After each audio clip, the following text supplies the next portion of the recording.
He walked into the Holloway sitting room like he already owned it, which, as of that morning, he very nearly did.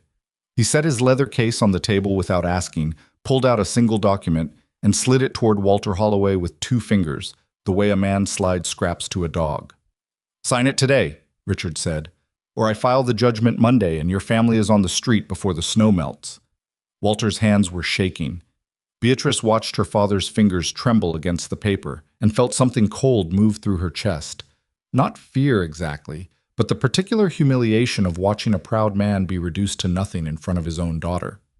Then Richard looked at her. He looked at her the way men like him always looked at her, that slow, assessing glance that started at her face and moved down and came back up wearing a thin smile that wasn't really a smile at all. "The girl," he said, not to Beatrice, but to her father. "She comes with the arrangement. That's my condition." Walter said nothing. That silence was the most devastating thing Beatrice had ever heard. If you've ever stood in a room where your own worth was being negotiated like livestock at auction, where the people who were supposed to love you said nothing, did nothing, looked at the floor, then you already know what Beatrice felt in that moment. And if you've never stood there, count yourself fortunate. Because that morning in December of 1879, Beatrice Holloway learned the full price of being a woman the world had already decided didn't matter. Before this story is over, that price will be paid back, with interest. If this kind of story speaks to you, subscribe to our channel and follow Beatrice's journey all the way to the end. Hit the like button and leave a comment telling us what city or country you're watching from. I want to see how far this story travels. Now, let's begin. The winter of 1879 came to Denver early and stayed mean. By the first week of December, the streets were packed with gray ice, and the sky sat low and colorless over the rooftops like a lid pressed down on a pot. Coal smoke hung in the air. Horses moved carefully on the frozen cobblestones. The city went about its business with the particular efficiency of people who had learned not to feel too much during hard months. Beatrice Holloway had been learning not to feel too much for most of her 24 years. She was not what Denver society called a handsome woman.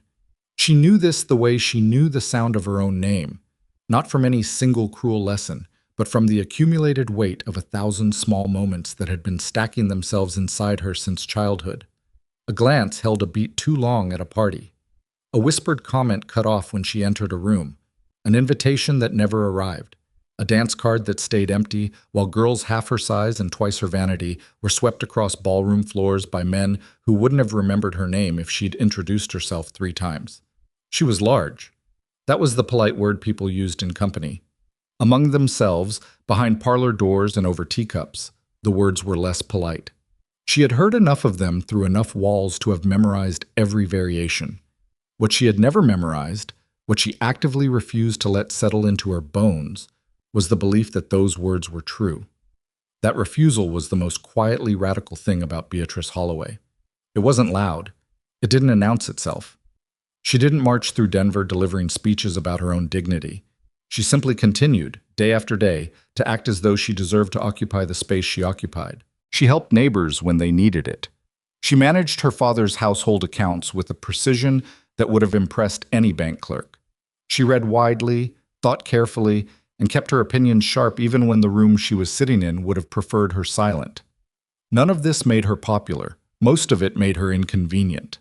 Her father, Walter Holloway, was a man who had built a modest fortune through 15 years of careful work in mining investment. He was not wealthy by Denver's grandest standards, but he was comfortable, or had been, until 8 months ago, when a consortium of investors he trusted had quietly maneuvered him out of a lucrative silver claim through paperwork, so complex and deliberately obscured that by the time Walter understood what had happened, the claim was already registered to someone else, and his appeals were going nowhere. That someone else was Richard Vane. Richard Vane was 43 years old, impeccably dressed, and possessed of the particular kind of confidence that comes not from having earned anything difficult, but from having always had enough money to make difficulty disappear. He ran 3 businesses in Denver and had financial stakes in a dozen others across the territory. He sat on the boards of 2 banks and had the ear of enough judges and city officials that the line between his influence and actual law had become genuinely blurry. He was also, as Beatrice had understood from the first time she was introduced to him at a civic dinner 2 years prior, A man who saw people the way he saw property, as things to be assessed, acquired, or dismissed depending on their usefulness. He had dismissed Beatrice at that dinner inside of 30 seconds, which made what happened in December all the more precise and calculated and ugly. Walter had tried everything. He had hired a lawyer who found the paperwork airtight. He had appealed to two of the judges he knew personally, only to discover that Richard had spoken with both of them first. He had written letters to mining commission offices in 3 cities. He had borrowed against the house to keep the household running while he fought. And then, when the borrowed money ran out and the fighting had produced nothing, he had accepted a short-term loan from a creditor whose terms he hadn't read carefully enough because he was exhausted and frightened and running out of time. That creditor, it turned out, was one of Richard's men. By the first week of December, Walter Holloway owed Richard Vane $4,000, secured against the house and every asset the family still possessed. The note was due in 30 days. Walter had $47 in his account. Beatrice knew all of this. She was the one who had been managing the accounts. She had watched the numbers with a kind of sick precision, adding and subtracting and arriving at the same answer every time. They were out of road. What she hadn't known, until the morning Richard Vane walked into their sitting room without knocking, was the exact shape of the arrangement he had in mind. She had been in the kitchen when she heard the front door open. Not a knock, just the door, opening. She came into the hallway and saw Richard standing in their entryway, hat still on, case already in his hand, moving toward the sitting room as though the house were already his. Her father was at the desk. He looked up, and what Beatrice saw on his face was not surprise. It was the expression of a man who had been expecting something terrible and had finally stopped hoping it wouldn't come. "Mr. Vane," Walter said, "I wasn't told you were coming today." "I wasn't told I needed to announce myself," Richard said pleasantly. He set the case on the table. "Shall we keep this brief? I have a board meeting at 2.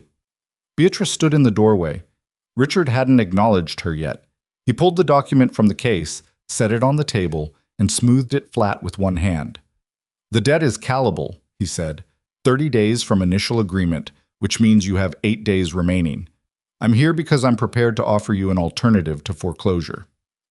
Walter said nothing. He was looking at the document. "The debt is cleared," Richard continued.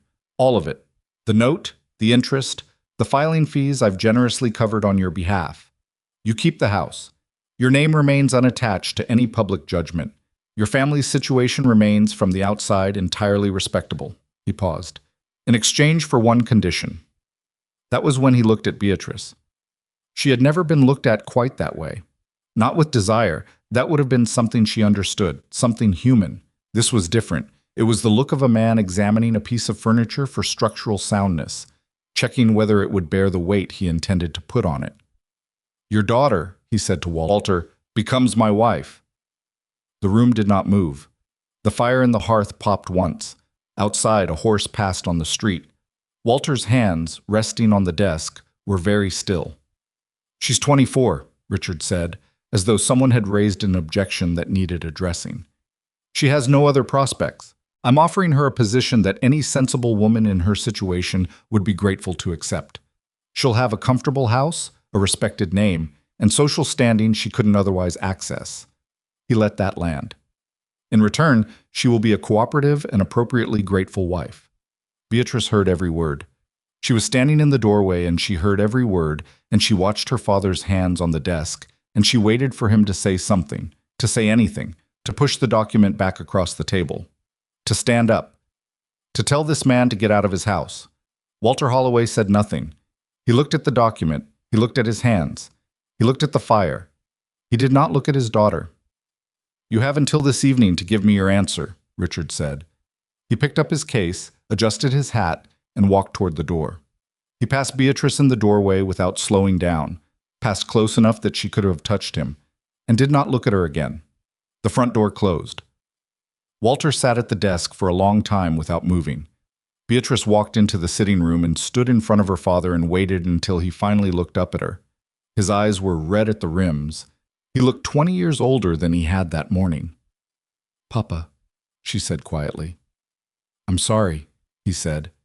His voice cracked on the second word. "What were you going to say?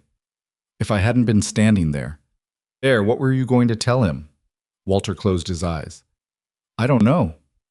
That was honest, at least. Beatrice gave him that. She picked up the document and read it. All of it. Every clause, every condition. It took her 15 minutes. Richard had been thorough. The language around her role as wife was vague in the ways that mattered. Vague enough to mean whatever he decided it meant, whenever he decided it meant that. The financial arrangements were generous in the ways that were visible and constrictive in the ways that weren't. It was the document of a man who had written this kind of thing before. She set it back on the table. He didn't come here to offer you a deal, she said. He came here because he already knew you'd run out of every other option. He made sure you ran out. This was the plan from the beginning. Walter looked at her. The mining claim, she said. The loan, all of it. He engineered this. He's been building this outcome for months. Beatrice, I'm not angry at you. She said it carefully because she wanted it to be true, and mostly it was. I know you didn't see it coming. I know you did everything you knew how to do. She walked to the window. Outside, the street was gray and frozen and ordinary. People were going about their morning. None of them knew what had just happened in this room. None of them would care if they did. If I refuse, she said, we lose the house. You lose everything you have left. And he files the judgment publicly, which means your name goes on record as a debtor who defaulted. Every business relationship you have left ends. You don't have to. I know I don't have to. She turned from the window. I'm telling you what happens if I don't. I'm being practical because someone in this room needs to be. She thought about Richard's face, that assessing look. She thought about what it would mean to live in his house, to sit across from him at dinner, to be the wife of a man who had looked at her like furniture and found her structurally adequate. She thought about her father's hands on the desk. She thought about the $47. She was standing there, standing at the edge of the worst decision of her life and knowing it, when the front door opened again. Not a knock. Again, no knock.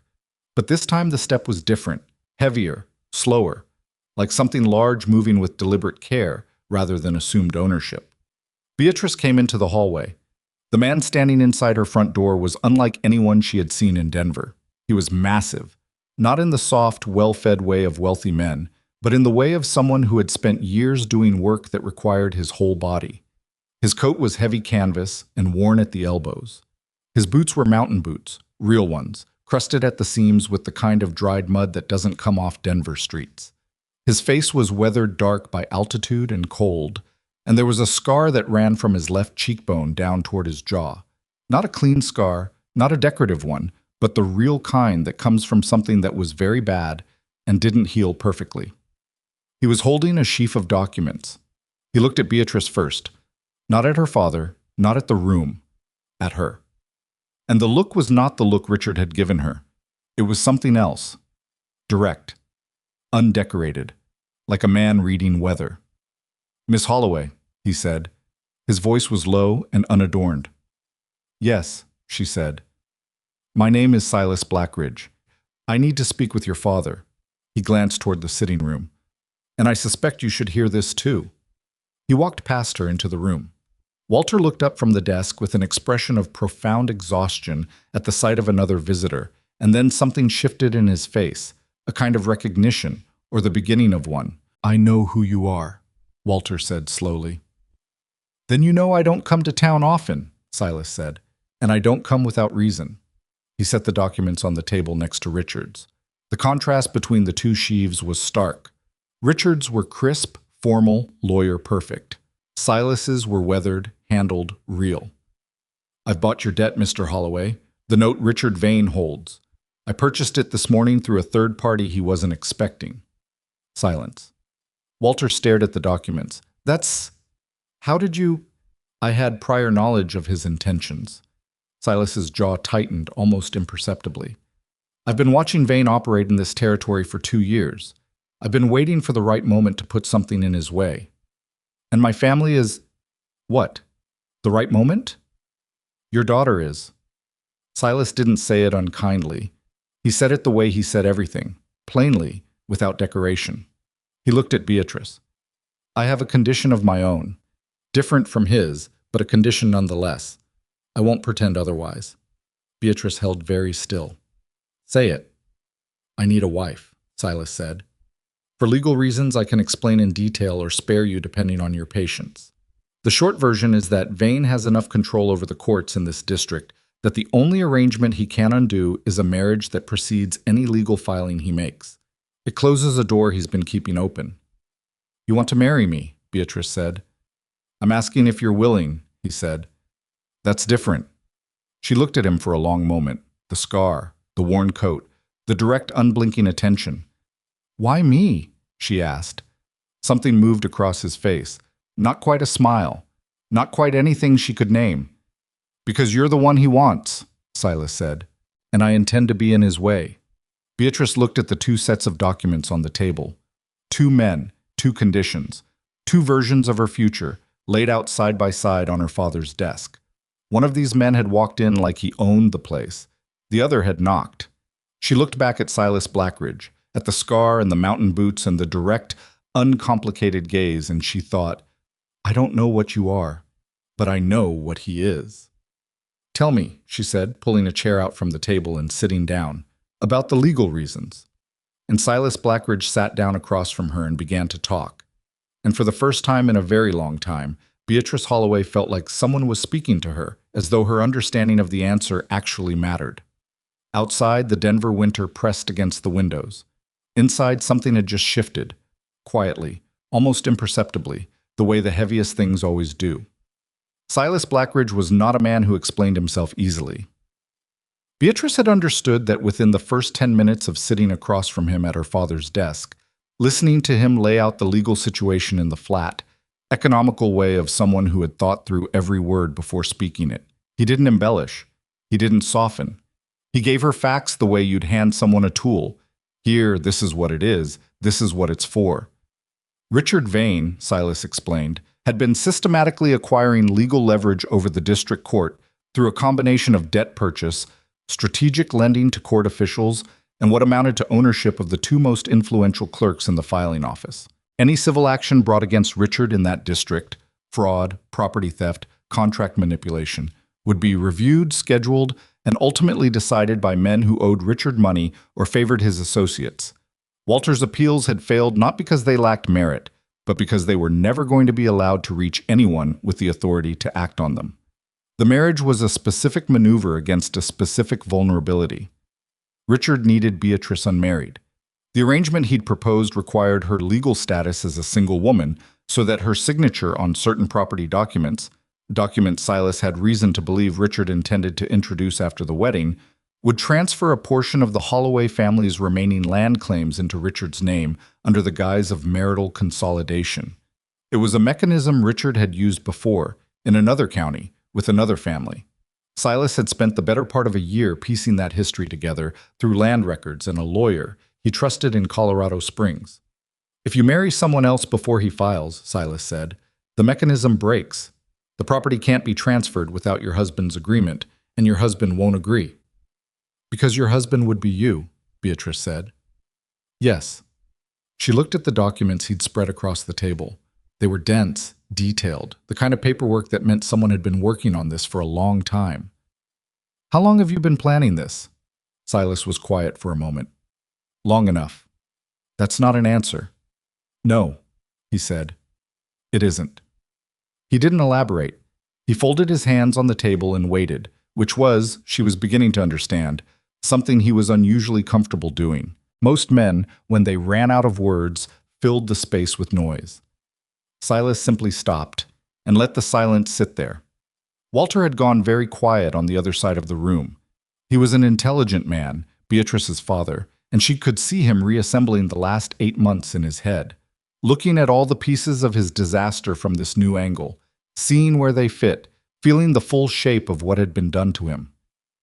He planned it, Walter said finally, all of it, from the mining claim forward. Yes, Silas said. Walter pressed his hand over his eyes. He was 61 years old, and he looked it completely in that moment, looked every year of it, and a few that hadn't happened yet. I thought I was unlucky, he said.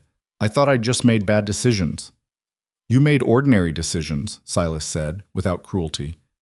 He made extraordinary ones in the other direction. Beatrice watched her father absorb that. She watched the particular shift that happens in a person when humiliation transforms slowly and painfully into something closer to clarity. It wasn't a comfortable thing to witness. She looked back at Silas. "What do you get out of this?" she asked. He met her eyes. "I stop him." "That's not enough of a reason to marry a stranger." "No," he agreed. "It isn't the whole reason." He paused. Something moved behind his expression, some interior calculation, or maybe just a decision about how honest to be. "I have land in the high country, a ranch, significant acreage, good water rights, cattle operation that's been running 5 years. Under current territorial law, a single man holding that volume of property in a contested region is vulnerable to certain kinds of legal challenge that a married man is not. Vane knows this. He's been watching the property lines." He said it without apology. "I need the legal protection of a marriage on record. That's practical, not romantic, and I won't pretend it's anything else." Beatrice appreciated that more than she would have appreciated a softer version of the truth. "So we both need something," she said. "Yes." "And what would this marriage actually look like? Day to day?" Silas looked at her steadily. "You'd live at the ranch. You'd have your own space, your own decisions. I don't have a list of requirements for how a person conducts their daily life. I work, you work, we manage the property. Beyond that," he paused. "I don't know. I haven't done this before." It was such an unexpectedly plain admission that Beatrice almost smiled. Almost. She looked at the document in front of her. She thought about Richard's face. She thought about the word cooperative and what it would mean under his roof, and the slow erasure of herself that living in that particular arrangement would require. She thought about $47 and a house with a 30-day note against it. She thought about mountain boots and a direct gaze and a man who, when she'd asked him a question, had actually answered it. "All right," she said. Walter looked up sharply. "All right," she said again, more firmly, as though she were testing the weight of the words and finding them adequate. "I'll do it." The wedding was not what anyone would have called a ceremony. It happened 3 days later in the office of a justice of the peace on Larimer Street. A small, chilly room with a water-stained ceiling and a clerk who looked like he'd rather be somewhere else. Silas wore the same coat. Beatrice wore a dark blue dress she'd made herself 2 winters ago. That was practical and warm and not particularly wedding-like, which felt appropriate under the circumstances. Walter was there. He stood very straight and kept his jaw set and didn't cry, which cost him something Beatrice could see. There were no flowers. There was no music. There was a document signed in triplicate and a ring, a plain silver band that Silas had evidently acquired sometime in the previous 72 hours, that fit her finger well enough, which surprised her. Richard Vane received word of it, apparently, within hours. Beatrice learned this because a note arrived at the house that same evening. It was addressed to Walter. She read it over her father's shoulder. It was 3 sentences. The language was civil and the meaning was not. "This changes nothing," the note said. "The debt is still owed, and debts have a way of finding their settlement eventually. I look forward to our continued acquaintance." Beatrice folded the note and put it in the pocket of her dress. "He'll come after us," she said. "Yes," Silas said. He'd been standing in the doorway of the sitting room. "That's why we're not staying." They left Denver 2 mornings later before first light. Beatrice had packed 1 trunk and a leather satchel. She'd said goodbye to her father in the kitchen, where the stove was still warm and the light was the particular gray gold of very early morning, and Walter had held both her hands in his and looked at her in a way that said everything he couldn't organize into words. The guilt, the love, the relief, the shame. She didn't try to resolve it for him. She just held his hands until the moment was finished. "Write to me," she said. "Every week," he said. She nodded and let go and walked out the door and didn't look back, because if she looked back, she might not be able to keep walking, and she needed to keep walking. Silas had 2 horses and a pack animal loaded with supplies. He helped her mount without comment, and without the particular kind of elaborate care that would have made her feel like a burden. Just a hand, a steady hold, done. They moved through the empty streets of Denver in the dark, the horse's breath making small clouds in the frozen air, and Beatrice watched the city she had lived in her entire life recede behind her and thought, "I do not know what I'm riding toward, but I know what I left." The first day of travel was hard. She was not inexperienced on horseback, but she was not experienced the way a person becomes experienced by riding in terrain like this. Rocky trails that climbed steadily, broken by stretches of ice-crusted snow, where the horses had to pick their footing carefully, the altitude rising in ways her lungs registered long before her mind caught up. By midday, she had a headache pressing behind her eyes. By mid-afternoon, her back was a solid column of complaint. She said nothing. This was not bravery. It was calculation. She had agreed to this, and she was not going to spend the first day of it asking for accommodations. Silas rode ahead and slightly to the side, which put him in a position to watch the trail without appearing to watch her. She caught him doing it, those quick peripheral checks, and said nothing about that either. Around mid-afternoon, he stopped at a place where the trail widened beside a frozen creek and got down from his horse without announcing why. He checked all three animals, adjusted the pack on the mule, and then went to his saddlebag and produced a piece of dried meat and a small cloth-wrapped bundle of cornbread and held them out to her. "You haven't eaten since this morning," he said. "I didn't bring anything." "I know. That's why I brought enough for both of us." She took the food. She was hungrier than she'd admitted to herself. She ate standing up because getting back on the horse was going to take her a minute, and she didn't want to advertise that fact by sitting down and having to get up again. Silas was watching the creek. There was ice on the surface, but she could hear water moving underneath it. "The altitude will ease up in another day," he said. "Your body adjusts." "I'm fine." "I know you are." He said it plainly, without condescension. "I'm telling you it gets easier regardless." She looked at him. "Do you always do that?" "Do what?" "State facts that aren't criticisms, but sound like they're about to be." He considered this with apparent seriousness. "Probably," he said. "I don't spend much time around people. I may have lost some of the usual conversational softening." "I don't require softening," she said. "I noticed," he said, and there was something in it, not quite a smile, but its structural equivalent, a slight shift at the corners of his mouth, that she filed away without quite knowing why. They made camp before dark, in a sheltered spot between two rock outcroppings where the wind was cut by half. Silas set up the camp with the efficiency of someone who had done it 10,000 times. Fire laid and burning in 15 minutes, horses seen to, bedrolls arranged with a clear division of space that he established without discussion, and she was grateful for. She sat close to the fire and let the warmth work on her back, and thought about Richard Vane's note in her pocket. Debts have a way of finding their settlement. She understood the threat. She understood it was real. She also understood, with a clarity that surprised her a little, that she wasn't afraid the way she'd expected to be. "Can I ask you something?" she said. Silas was feeding the fire. "Yes." "The scar." She paused, then kept going because she'd decided to say it. "I'm not asking for the story. I'm asking whether it bothers you when people look at it." He was quiet for a moment. The fire cracked. "Used to," he said. "Not anymore." "What changed?" "I stopped being around people who looked at it wrong." He set another piece of wood on the fire. "Out here, a scar just means you've been in something and come out the other side. Nobody treats it as a character defect." Beatrice looked at the fire. "I know something about people deciding what you are before they know you," she said. "I expect you do." It wasn't pity. It wasn't even sympathy exactly. It was just acknowledgement. The simple recognition of a shared understanding.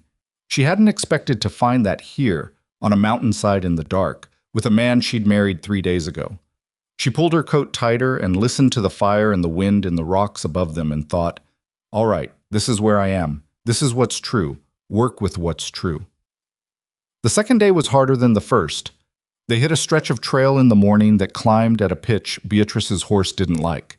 The animal kept stopping, muscles bunching beneath her, requiring steady pressure and calm hands to keep moving. Her hands were cold despite her gloves, and the steady pressure cost her more than she had budgeted. Above them, the sky had gone the color of old pewter.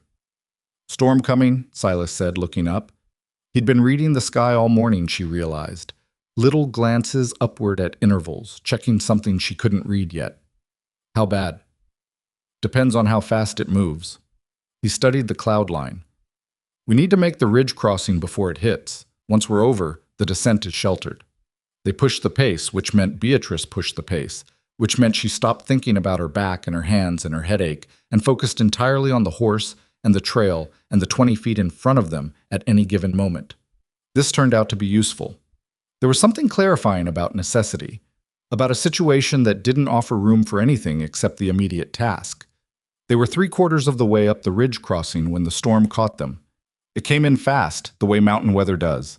The sky darkened to an almost greenish gray in the space of 20 minutes, and then the wind hit, and with the wind came snow. Not gentle snow, but the hard, horizontal kind that stung exposed skin and made it immediately and urgently difficult to see more than a few yards ahead.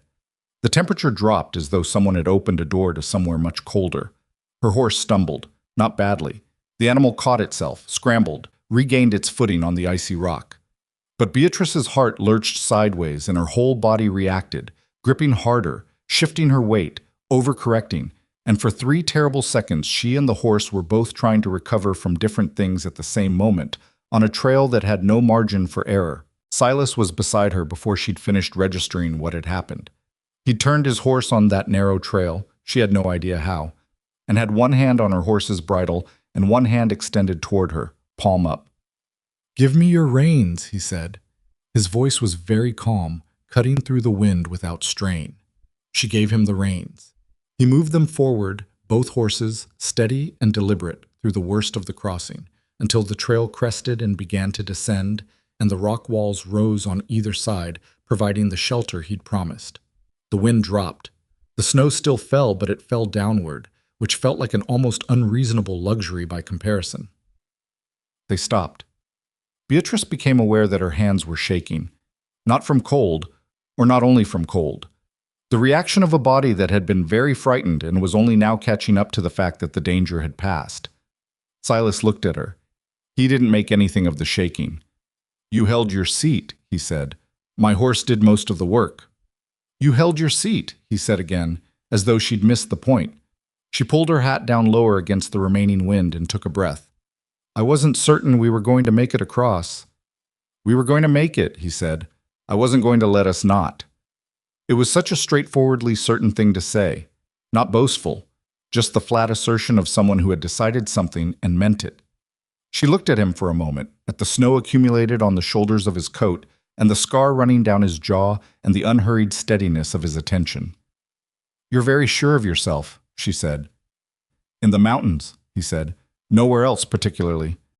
They made camp earlier than planned, in the lee of the rock wall, and the storm roared above them for 4 hours, and then blew itself out, and left the world quiet and white, and very cold and entirely beautiful in the way that things are beautiful when you've come through something. Beatrice sat with her hands wrapped around a cup of coffee, real coffee, which she hadn't expected, which he'd produced from somewhere in the pack with the same quiet efficiency as everything else, and watched the stars emerge through the clearing sky one by one. "Can I ask you something else?" she said. "You don't have to ask permission," he said. I'm being polite." "I know, you don't have to." She looked at him across the fire.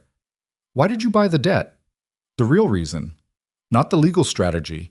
Why did you care enough about a family you didn't know to spend money and time and—" She gestured vaguely at the mountain around them.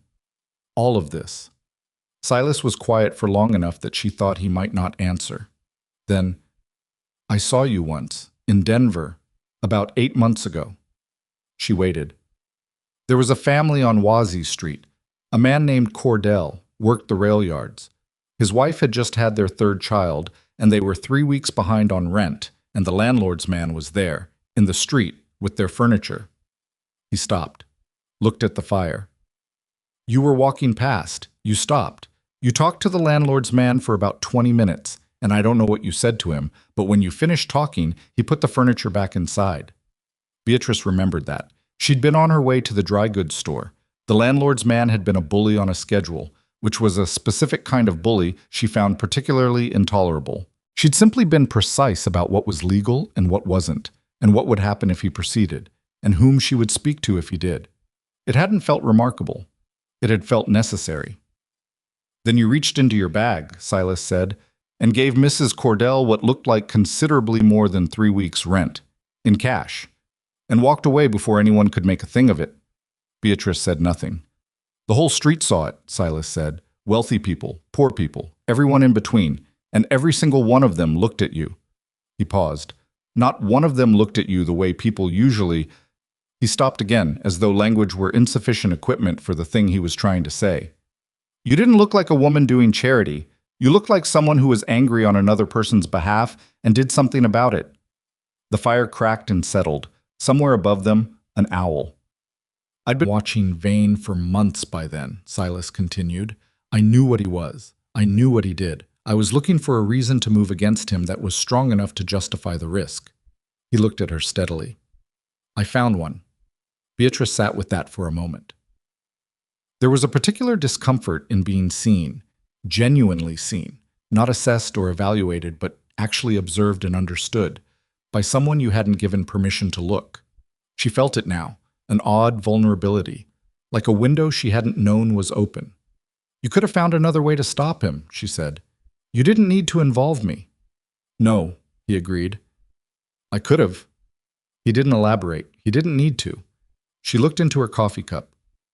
That's either very kind or very presumptuous, she said. I haven't decided which. Probably both, he said. The third day of travel brought them out of the worst terrain and into something that, while still hard going, had a different quality to it.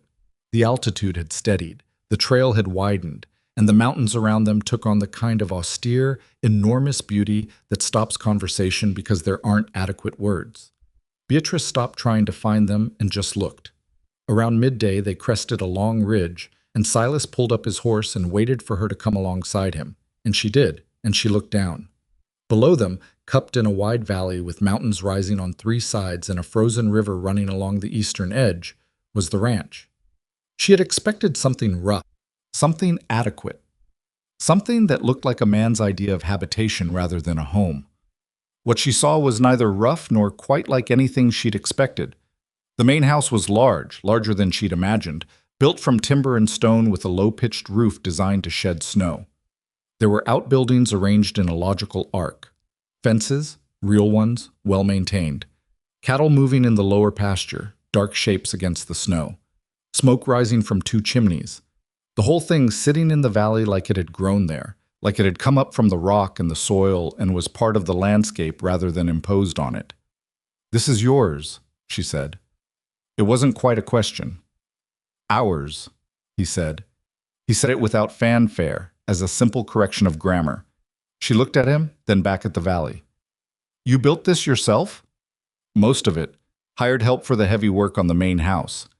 He studied the property below with the expression of a man who is always finding something that needs doing. It took 11 years.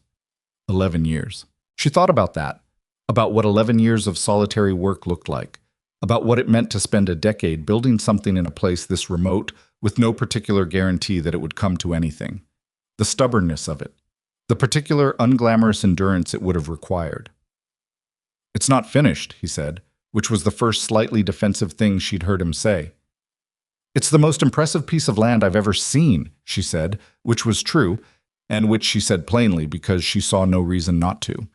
He looked at her for a moment with an expression she was just beginning to learn to read, that brief interior surprise of a man who was not accustomed to being said something kind and didn't know quite what to do with it.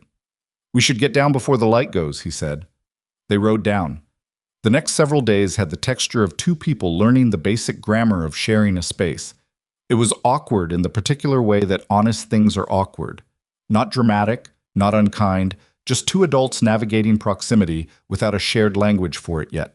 He showed her the house. She asked questions he answered fully. She observed the operation, the cattle, the feed schedules, the water situation, the way the outbuildings were organized. And he explained what he felt needed explaining and didn't explain what she'd clearly already understood, which she noticed and appreciated. She was not a guest. She made that clear by the second morning when she found the kitchen and started breakfast before he was up. And when he appeared and looked at what she'd done, he didn't make a fuss about it either way. He just sat down and ate and said it was good, which it was. He gave her access to everything. The account books, the land records, the correspondence files. He handed over information that most men would have kept closed, the real state of things, the debts outstanding, the agreements with suppliers, the disputes with neighboring claims. He showed her where things actually stood, not where he wished they stood. You're not going to manage me, she said one evening, looking up from the account book. Are you? No, he said. Most men would. I'm not most men. No, she agreed. You're not. She was beginning, slowly and with appropriate caution, to understand what kind of man he was. He was not simple. She'd known from the beginning he wasn't simple, but he had a kind of consistency she hadn't encountered much in people. He was the same in the morning as he was in the evening. He was the same with the ranch hands as he was with her. He didn't perform anything. He didn't modulate himself for different audiences. He was just exactly what he was, all the time. And the solidity of that was something she found herself orienting toward the way a cold person orients toward heat. He did not ask about her life before this. He did not press. He did not ask why a woman of her intelligence had stayed in a city that treated her the way Denver had treated her. He let her be exactly where she was without requiring her to explain how she'd gotten there. This, she realized one afternoon while working on the account books, was the rarest possible thing.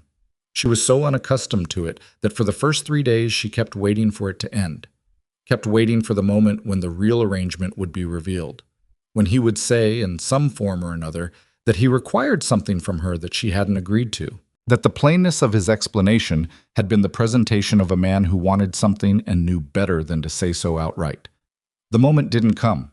What came instead on the 5th day was a rider. She saw him from the window of the main house, a man on a horse she didn't recognize, moving up the valley trail at a pace that wasn't casual. Silas was out at the cattle. She watched the rider get closer and felt something tighten in her chest. The rider was not one of the ranch hands. He was a city man in city clothes, which looked ridiculous out here in the snow and the cold, and he had the posture of someone carrying a message he wasn't personally responsible for and wanted to deliver and leave quickly. Beatrice went to the door. The man pulled up in front of the house and looked at her with undisguised surprise. She could see him recalibrating, reassessing, deciding whether she was who he was looking for. "I'm looking for the owner," he said. "I'm the owner," she said. He blinked. "I was told to speak to Silas Blackridge." "We're both owners," she said. "You can speak to me." He hesitated. Then he reached into his coat and produced an envelope. "From Mr. Richard Vane," he said. He asked that it be read promptly. She took the envelope without touching the man's hand. "Tell Mr. Vane it was received." The rider left. She stood in the doorway of the house. Her house, she was beginning to understand, in the most legally concrete sense, and held the envelope and felt the weight of it, which was more than paper. She didn't open it immediately. She waited until Silas came back in from the cattle, waited until he'd taken his coat off and washed his hands, and turned to find her standing at the kitchen table with the envelope in front of her. He looked at it. He looked at her face. "You should read it," she said. "It's addressed to both of us." He sat down. She opened it. The letter was 2 pages in Richard Vane's careful, precise handwriting. The first page was legal language, a formal notice of intent to contest the debt transfer on the grounds that the purchasing party had used deceptive means to acquire the note. This was, as far as Beatrice could tell, both false and difficult to disprove without the right documentation. The second page was something else. It was personal. It was addressed, specifically and by name, to Beatrice. It said that her marriage was a transparently desperate maneuver that would be recognized as such by anyone with sufficient legal knowledge, which Richard happened to possess. It said that the mountain air had apparently not improved her judgment. It said, and this was the part that made something in Beatrice go very quiet and very cold, that a woman who had been unable to secure any legitimate prospect before this arrangement could hardly be surprised to find that the arrangement was being viewed with appropriate skepticism by those who knew all parties involved. It was designed to wound. It was designed precisely, with knowledge of where the tender places were. And it had been written by a man who was telling her clearly and deliberately that he had not let go. Silas read it without expression. When he finished, he set it flat on the table and was quiet for a moment. "He's scared," he said. Beatrice looked up. "He doesn't read as scared." "The personal section," Silas said. "Men don't write things like that when they're winning.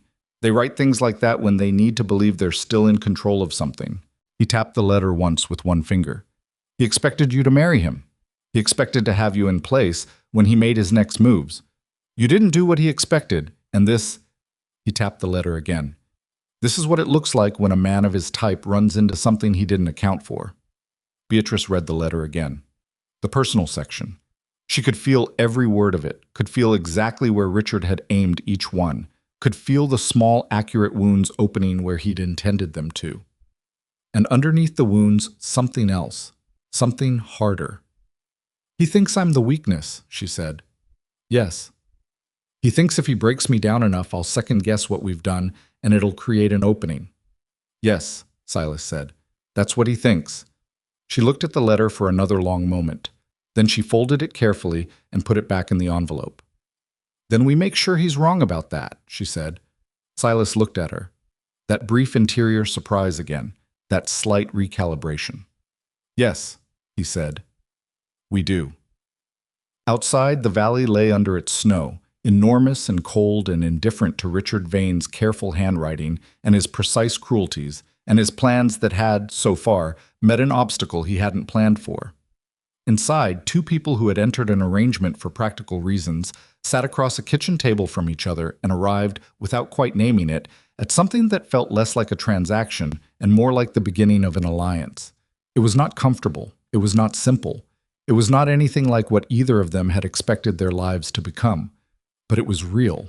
And in the mountain winter, with the wind pressing at the walls, and Richard Vane's letter sitting between them on the table, real was exactly what they needed. Richard Vane's letter sat on the kitchen table for one more day before Beatrice burned it. Not because it frightened her, because she had read it enough times to have memorized the precise location of every wound it intended to open, and she had decided that was enough. She fed it into the stove on a Tuesday morning while the coffee was heating, watched the paper curl and blacken, and turned back to the account books without ceremony. Silas, coming in from the morning feeding, saw the tail end of it. He said nothing.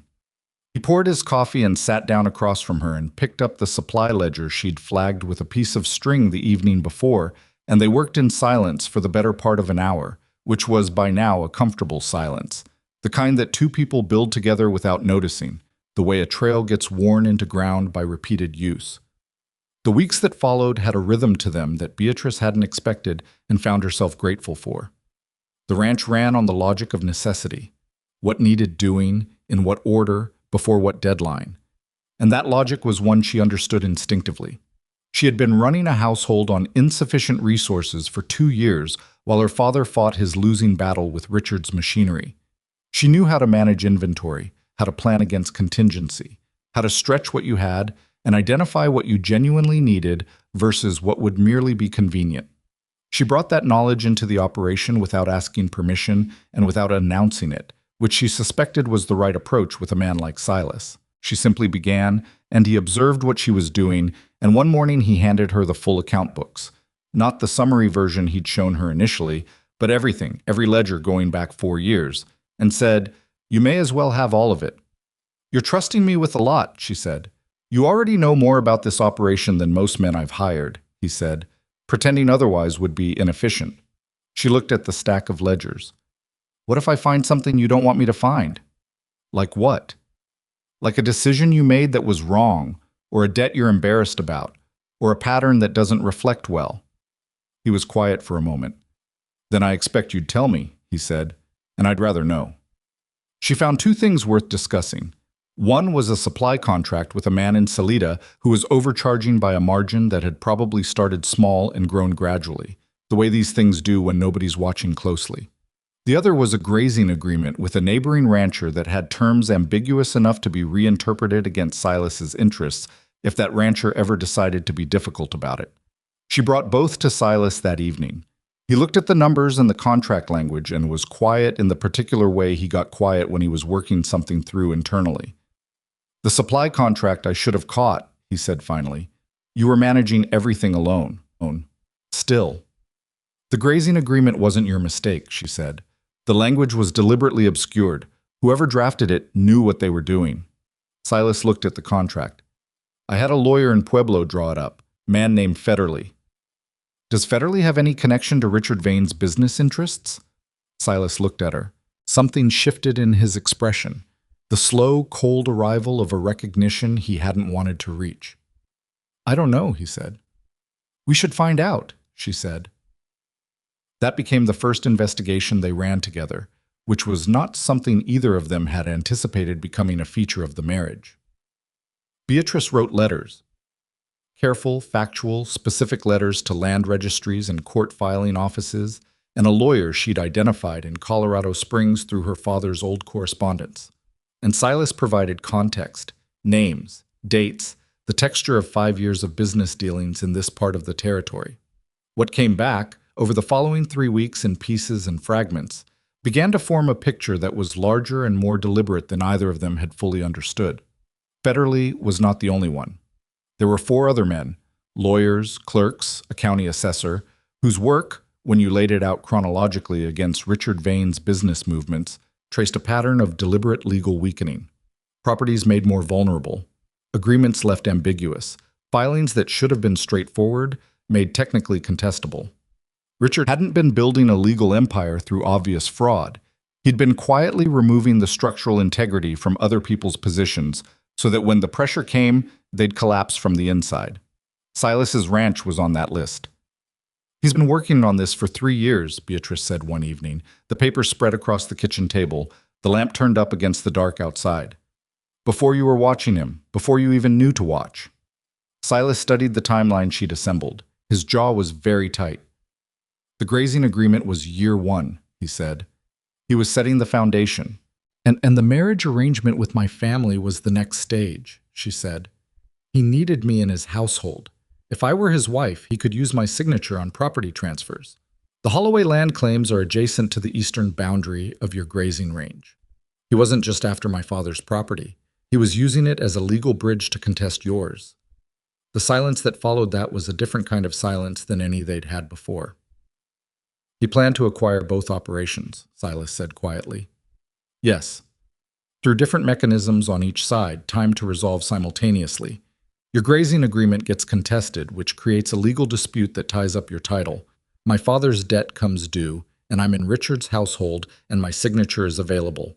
He files the property transfers while your title is in dispute and the land registry is backed up.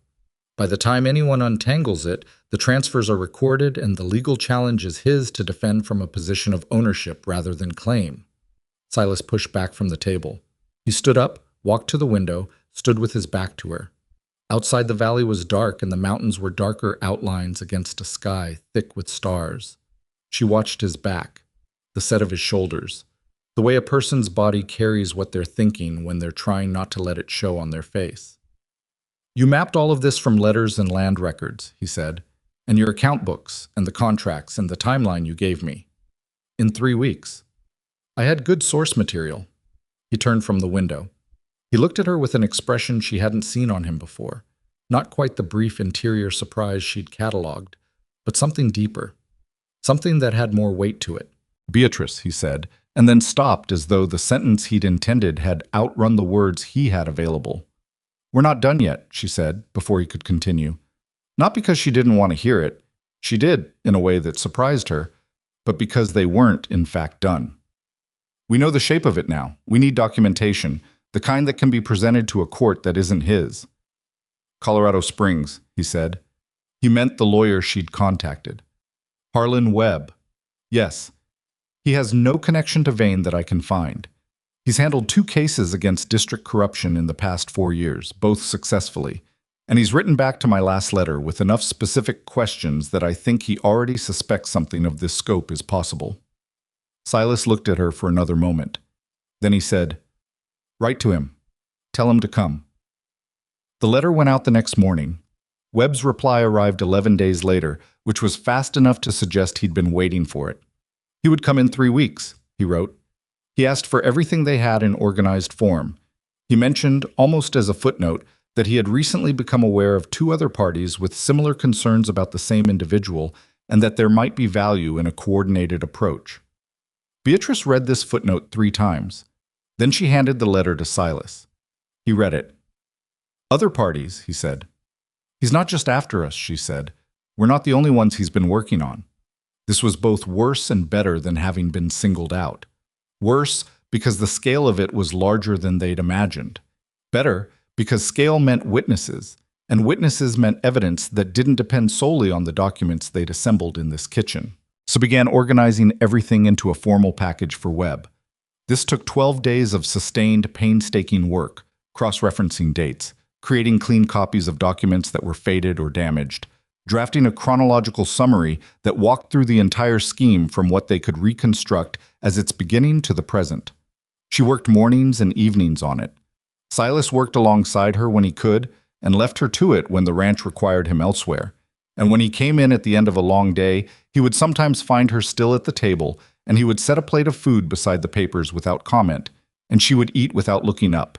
And the arrangement was, she recognized, a form of care so undemonstrative it would have been invisible to anyone who wasn't paying attention.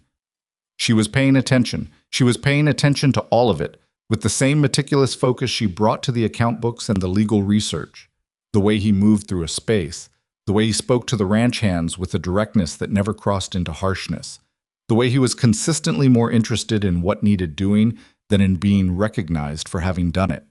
She was cataloging these observations without quite admitting to herself why, storing them in the same interior space where she kept things she wasn't ready to name. It was on the 14th day of this work that the thing in the barn happened. One of the younger ranch hands, a boy of about 20 named Cutter, came to the house in the early afternoon while Silas was out on the far pasture. He was clearly agitated, shifting his weight, looking at a point slightly to the left of Beatrice's face. "There's a man," he said. "Come up the South Trail. Says he's got business with Mr. Blackridge." "What kind of man?" Cutter shifted again. "City man. Got 2 others with him. They're waiting in the barn." Beatrice looked at him. "Did they say who sent them?" The boy's jaw moved. "Said they come from a Mr. Vane. Said they'd wait for Mr. Blackridge however long it took." The cold thing moved through her chest again. The same thing she'd felt when the rider had come with the letter, but sharper now. 3 men in the barn. Silas on the far pasture, 45 minutes away on horseback. "Go get Mr. Blackridge," she said. "Don't run. Ride. Don't make it obvious you're in a hurry. Take the east fence line so they can't see you from the barn." Cutter looked at her. "What are you going to do?" "I'm going to go talk to them," she said. She went to the main room first. There was a rifle in the cabinet by the door. She knew it was there, had noted it the second day, and located the ammunition the day after. She took the rifle and checked the load and carried it at her side, not raised, not slung, just present and visible, and walked to the barn. The 3 men were arranged in the barn with the practiced casualness of people who want you to think they're relaxed. 2 of them she didn't recognize, hired men, she assessed, the kind whose allegiance was purely transactional. The third was a man she'd seen once in Denver, at a business function her father had attended. His name was Garrett. He'd been introduced as Richard's property manager. Garrett looked at her, at the rifle, at her face, and back at the rifle. "Mrs. Blackridge," he said. He made it sound slightly wrong, like a title he didn't quite accept the legitimacy of. "Mr. Garrett," she said. "Your business?" "I'm here to speak with Silas Blackridge regarding a property matter. My husband is occupied. You can speak with me." Garrett's expression did a small, careful thing. "The matter is somewhat technical. I manage the property accounts and legal documentation for this operation," she said. "If it's a property matter, you're speaking to the right person." He looked at the 2 men flanking him, then back at her. He reached into his coat. She raised the rifle, but not dramatically, just lifted it, rested the stock against her arm, let the barrel orient in the general direction of where his hand was going. Everyone in the barn went very still. "Slowly," she said. He withdrew an envelope. Slowly. She crossed the distance between them and took it from his hand without lowering the rifle. She opened it with one hand. She read it standing there, in the barn, with 3 men watching her and the horses shifting in their stalls. It was a legal notice, a formal contestation of the grazing agreement, exactly the document she'd anticipated, exactly the mechanism she'd mapped in the kitchen over those 3 weeks. Filed 3 days ago, according to the date on the stamp. The timing was deliberate. Richard had learned about Webb's upcoming visit somehow, or had simply decided the moment had arrived, and he was moving first. She folded the notice and put it in her pocket. "You've delivered your document," she said. "You can leave." Garrett looked at her for a long moment with an expression she recognized, the particular frustration of a man who had expected to find something pliable and had not. "Mr. Vane's terms are outlined in the document," he said. "He's prepared to discuss an accommodation if Mr. Blackridge is interested in avoiding a protracted legal, Mr. Blackridge is not interested in an accommodation, she said, and neither am I. You're on our property. You've delivered your document. I'm asking you to leave now. The two hired men were looking at her with expressions that had moved through skepticism into something more like recalibration. She was large. She was standing in a barn with a rifle. She had not blinked at any point in this conversation, and she was clearly not going to. Garrett put his hat on. "Good day, Mrs. Blackridge," he said. "Good day," she said. She stood in the barn doorway and watched them ride back down the south trail until they were out of sight. Then she let out a breath, set the rifle against the doorframe, and stood for a moment with her hands braced on her knees, feeling her heart doing what hearts do after the thing that required them to be steady is finished. That was where Silas found her when he rode in 20 minutes later, Cutter behind him, both of them moving at a pace that had been controlled but just barely. He looked at the south trail. He looked at her. He looked at the rifle. "You sent them off," he said. "Yes." He got down from his horse and stood in front of her and did a thing she hadn't seen him do before. He put both hands on her shoulders, not rough, just there, solid and present. He looked at her face with the kind of attention that doesn't miss anything. "Are you all right?" he said. "I'm fine." "Beatrice." "I was frightened," she said, because he'd asked and he deserved an accurate answer. "Afterward, not during. During, I was just doing what needed doing." He looked at her for another moment. Then he nodded, which was the most specific form of acknowledgement he had. He dropped his hands. "The grazing contest," she said. She gave him the document from her pocket. He read it. His expression didn't change much, but she knew him well enough by now to read the slight tightening around his jaw, the way his eyes went slightly flat when he was containing something. "He knows we've been preparing," he said. "Yes, which means someone is watching. One of the hands, possibly, or someone in the Colorado Springs postal office, or he simply anticipated the timing." Silas folded the document. "Webb arrives in 12 days. I know, we need to move faster." She pushed off the doorframe. "There's a piece of the documentation I've been putting off because it requires something from you, something you may not want to give." He waited. "The wooden box," she said. She had known about the box since her second week at the ranch. She had seen it once, on a high shelf in the room he used for his private paperwork, seen him take it down and look at something inside it and put it back. She had not asked about it. She had categorized it as his business until his business became the kind that could put them both in danger. Silas was very still. "It's relevant to what we're building for Webb," she said. "I think you know that." He looked at her for a long time. Not with suspicion. She didn't think he was capable of looking at her with suspicion anymore, which was itself a remarkable thing. He looked at her the way he looked at a difficult section of trail, calculating what was required, deciding whether to trust his own footing. "Not tonight," he said. "All right. Tomorrow morning," he said. "I'll show you everything." She nodded. She didn't press. She went back inside and returned to the documentation work, and neither of them spoke of it again that evening. And the night was long and cold and quiet, in the way mountain nights are, when the wind drops out and the stars sharpen, and the world seems to hold its breath between the things that have happened and the things that are about to. He came to the kitchen the next morning before she was fully awake, while the stove was heating and the light outside was the pale gray rose of early winter dawn. He set the wooden box on the table. It was plain, no markings, no lock, just a cedar box roughly the size of a document case, worn smooth at the corners from handling. He sat down. She sat down across from him. He opened the box.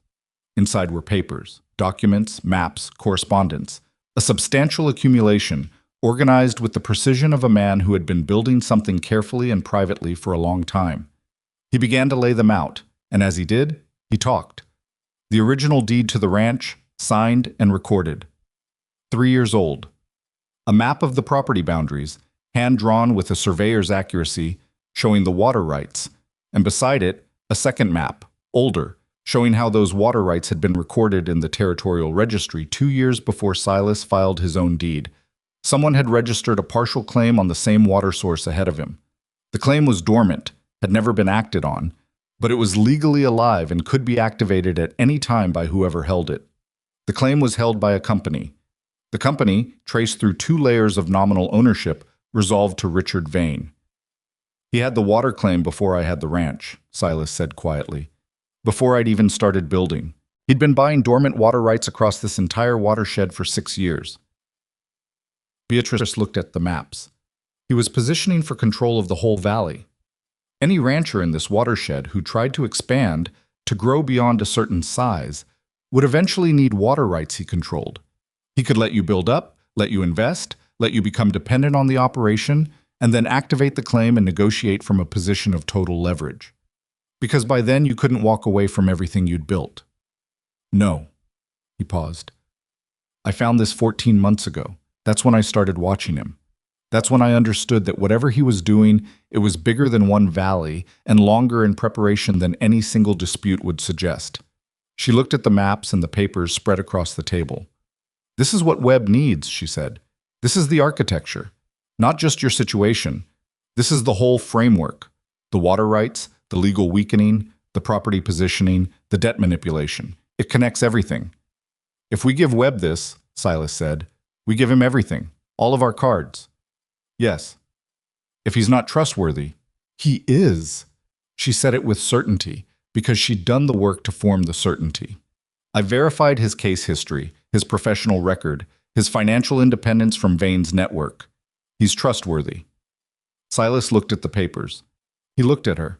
You're certain, he said. As certain as the evidence allows, she said, which is more certain than most things. He was quiet for a moment. Then he gathered the maps and the documents and aligned them carefully, the way he did everything, with unhurried deliberateness, without wasted motion. Then we build the full case, he said. Yes, she said. They worked through the morning and into the afternoon, fitting the box's contents into the broader documentation structure she'd been building. It came together with the particular satisfaction of a complex thing resolving into clarity, each piece finding its position, the whole picture emerging with an unexpectedness that was still, somehow, logical when you stood back and looked at it. Around midday, without discussion, she heated soup from the morning and brought 2 bowls to the table, and they ate while they worked, papers on one side of the bowls and papers on the other, and it was one of the most ordinary things she had ever done, and also not ordinary at all. Can I ask you something? She said. She was cross-referencing a set of dates. You've stopped asking if you can ask, he said. I'm reverting to old habits. She looked up. Why did you build the ranch here? Specifically here, in this valley. There are more accessible locations. He considered the question as though it deserved consideration. I came through this valley in my first winter in the territory, he said. I was 23. I had nothing. I'd been working for other people's operations for 2 years and I was, he paused, tired of being somewhere that didn't belong to me. I came through in January, coldest January I can remember, and the valley was exactly like this. He gestured at the window, at the white and the mountains and the frozen river. And I thought, if I could survive in something this beautiful and this indifferent, it was worth trying. Indifferent, she said. The mountain doesn't care whether you make it or not, he said. It doesn't root for you. It doesn't root against you. It just is. There's something honest about that. After dealing with people who had angles and agendas and opinions about what I was worth, he looked at the window. The mountain's indifference felt like relief. Beatrice was quiet for a moment. I understand that, she said. And she did. The bone-deep exhaustion of being in spaces where everyone has already decided what you are, where your value is being assessed and found wanting before you've opened your mouth, where the sheer effort of existing in other people's assessments wears you down to something thin and frayed. You've been in that kind of room your whole life, he said. Not a question, not pity, just the same acknowledgement she'd noticed from the beginning. The simple, unglamorous recognition. Yes, she said. It doesn't work on you the way it's supposed to, he said. I noticed that about you before anything else. She looked at him. What do you mean? The weight of it, the judgments, the opinions, all of it. It doesn't flatten you. It just, he seemed to search for the word, bounces off something, like you've got something underneath that doesn't bend. She thought about that. It bends, she said. I just don't let it bend where anyone can see. He held her gaze for a moment. That's a lot to carry alone, he said. It is, she agreed. It's much heavier alone. The thing that moved between them in that moment was quiet and did not announce itself. She looked back at the papers. He looked at his soup. They continued working. It was mid-afternoon when Cutter came to the house again. His face had a different quality this time. Not the agitated discomfort of the day before, but something more urgent. "Two riders," he said, "coming up the North Trail, moving fast." Beatrice and Silas were at the door before he finished the sentence. The riders were moving faster than messengers moved. One of them she recognized as they got closer, a man named Aldous, who ran the general store at the base of the mountain road, 8 miles down. That was the closest thing they had to a neighbor, and he had no reason to be riding that hard unless something was wrong. Aldous pulled up in front of the house, breathing hard. His horse was lathered. "There's men coming," he said, without preamble. "Armed men. 6 of them, maybe 8. Came through the settlement this morning asking directions to this property. They aren't traveling men." Beatrice looked at Silas. Silas looked at the mountains, at the trails, at the sky. He was doing the calculation she could see him doing: distance, time, terrain, what they had and what they didn't. His jaw was set and his face was the flat, focused face of a man who has reached the place where planning ends and action begins. "Aldous," he said, "how long ago?" 3 hours, maybe a bit more. 3 hours on mountain roads. Silas knew these trails in ways Richard's hired men wouldn't. That was something. It might be enough, or it might not. He turned to her. "The documentation." "I'll get it," she said. She was already moving. "Everything in the box first," he said. "Then the assembled file. Wrap it in the oilcloth from the supply room. If nothing else gets out, that has to get out." She was already inside. She heard him behind her, issuing instructions to Cutter and Aldous in a voice that was quiet and specific and left no room for uncertainty. And she moved through the house to the kitchen where the papers were, where the box was, where 3 weeks of work and 5 years of evidence and the architecture of Richard Vane's long and patient scheme sat spread across a table waiting to become something that mattered. Her hands were steady. She had not expected that, had expected the fear to be there, taking up space in her hands, making her clumsy. But she was precise, organized, efficient. She gathered the papers in the order that made sense, wrapped them in the oilcloth with the practiced hands of someone who has done difficult things under pressure and found that the pressure, strangely, helps.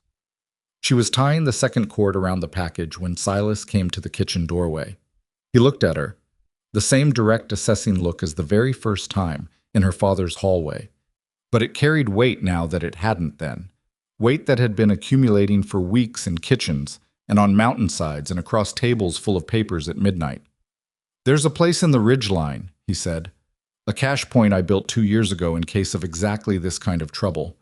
Cutter knows where it is." She stood and picked up the package. "And we?" "We stay," he said. "We're not running for my own land." She looked at him. "Then we need to be ready." "Yes," he said. She handed him the package.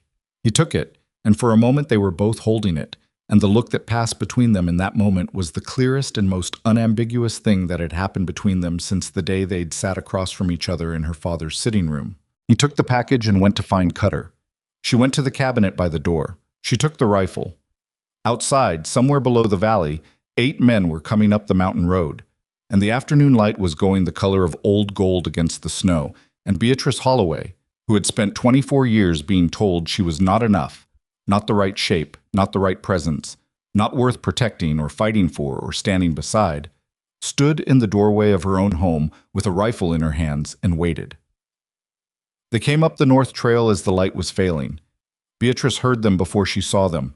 The particular sound of multiple horses moving through packed snow, not the easy rhythm of travelers, but the clipped, deliberate pace of men trying to manage noise and not quite succeeding. She was at the window of the main room, the rifle across her lap, watching the tree line where the trail broke into the open ground of the upper valley. Silas was at the far window. He had a rifle of his own and a revolver on his hip, and the particular stillness of a man who had been in bad situations before and knew that stillness was not the same as passivity. Cutter had gone with the documentation 20 minutes ago, taking the ridge path at a run. Aldous had ridden back down the mountain to the settlement, which was the most useful thing he could do. There was a territorial marshal who passed through twice a month, and if Aldous could reach the right people before dark, They might have legal support by morning. Might. The word carried a significant margin of uncertainty that Beatrice declined to dwell on. The two remaining ranch hands, an older man named Purdy and his nephew, a quiet boy of 17 they called Trace, were positioned in the barn and the equipment shed respectively. Silas had given them clear instructions. Do not fire unless fired upon. Make your presence known if it seems like it might prevent something. And under no circumstances let anyone into the outbuildings. 6 against 4, with the advantage of terrain and familiarity. It was not a comfortable set of odds, but it was not hopeless either, which was the most accurate way Beatrice could assess it. The first rider emerged from the tree line at a walk. He was broad, city-dressed in a way that was already inadequate for the cold up here, sitting his horse with the posture of a man who rode when he had to rather than regularly. Behind him came 5 more, and then a 7th, and the arithmetic shifted in an unpleasant direction. 7 men, not 6. The lead rider stopped his horse in the open ground in front of the house and looked at the building with the practiced assessment of someone taking inventory. He hadn't seen her yet. She was behind the glass in the last of the gray light, and she kept very still. Black Ridge, the man called out. His voice carried clearly in the cold air. We're here on a legal matter. Come out and we'll handle this like reasonable men. The word legal, applied to 7 armed men arriving at dusk uninvited, had a particular quality of insult to it that Beatrice found focusing. Silas appeared in the doorway. He stood with his rifle in the crook of his arm, not raised, but present and obvious. He said nothing. He just looked at them. The lead rider shifted in his saddle. We have a document from the district court, he said. A provisional seizure order on this property, pending resolution of the water rights contest filed 3 days ago. A provisional seizure order, Silas said. His voice was flat and entirely without effect. Show me. The rider reached into his coat. From her position at the window, Beatrice watched and measured and thought. That may or may not be a real document. Richard had enough court access to produce a real one. He also had enough access to produce a convincing imitation. Either way, the men behind the rider were not there for paperwork. The rider held the document up. Too far to read. Too far to verify. Exactly the right distance to establish a legal pretext and not close enough to allow scrutiny. Come receive it, the rider said. Silas didn't move from the doorway. You can leave it on the ground and ride back the way you came, he said. I'll review it in the morning. That's not how a seizure order works. That's how it works on my land, Silas said. The riders exchanged looks. The lead man's hand moved slightly, a small gesture that wasn't directed at Silas. A signal. Beatrice saw it. She stood up from the window. There are 2 rifles on you from the outbuildings, she said, loudly and clearly from her position just inside the doorway of the main house. Every head turned toward her. And I have one from here. You came up the only trail into this valley. You'll go back down it the same way, and you'll go slower than you came up. The silence that followed had a particular texture. The tight, recalculating silence of men who had arrived expecting a specific kind of resistance and encountered a different kind. Ma'am, the lead rider said, with the patronizing patience of a man adjusting his approach. This doesn't involve you. This is my property and my husband and my home, she said. It involves me entirely. Another exchange of looks. The lead rider's horse moved restlessly. In the barn, Purdy made a sound, deliberately, she was certain, just enough to remind everyone that the outbuildings were occupied and watching. The lead rider looked at Silas. We'll be back, he said. I expect you will, Silas said. It took them 4 minutes to turn around and ride back into the tree line. Beatrice counted. She kept the rifle at her shoulder until the last horse disappeared into the dark between the trees, and then she lowered it and let out a breath that had been occupying her chest for a while. Silas came in from the doorway. He closed the door and stood in the main room, and they looked at each other. They'll come back tonight, he said, or before first light. I know. She set the rifle against the wall. Her arms were shaking slightly. Not visible, but she could feel it, the fine tremor of sustained tension releasing. What do we do? We don't sleep, he said, and we set up so they can't come in without us knowing. They worked for the next 2 hours preparing the property in darkness. Silas and Purdy running trip lines across the approaches to the main house, while Beatrice and Trace moved the most critical remaining documents into a waterproof case she'd found in the storage room, burying it under the floor of the root cellar beneath a layer of potatoes. Not elegant, but functional. The documentation Cutter had taken was safer, physically removed from the property. This was backup. She was in the root cellar on her hands and knees replacing the potatoes when she heard the first shot. It came from the direction of the north tree line, a single crack in the cold air, and then two more in quick succession, and then the sound of horses moving fast. She came out of the root cellar at a run.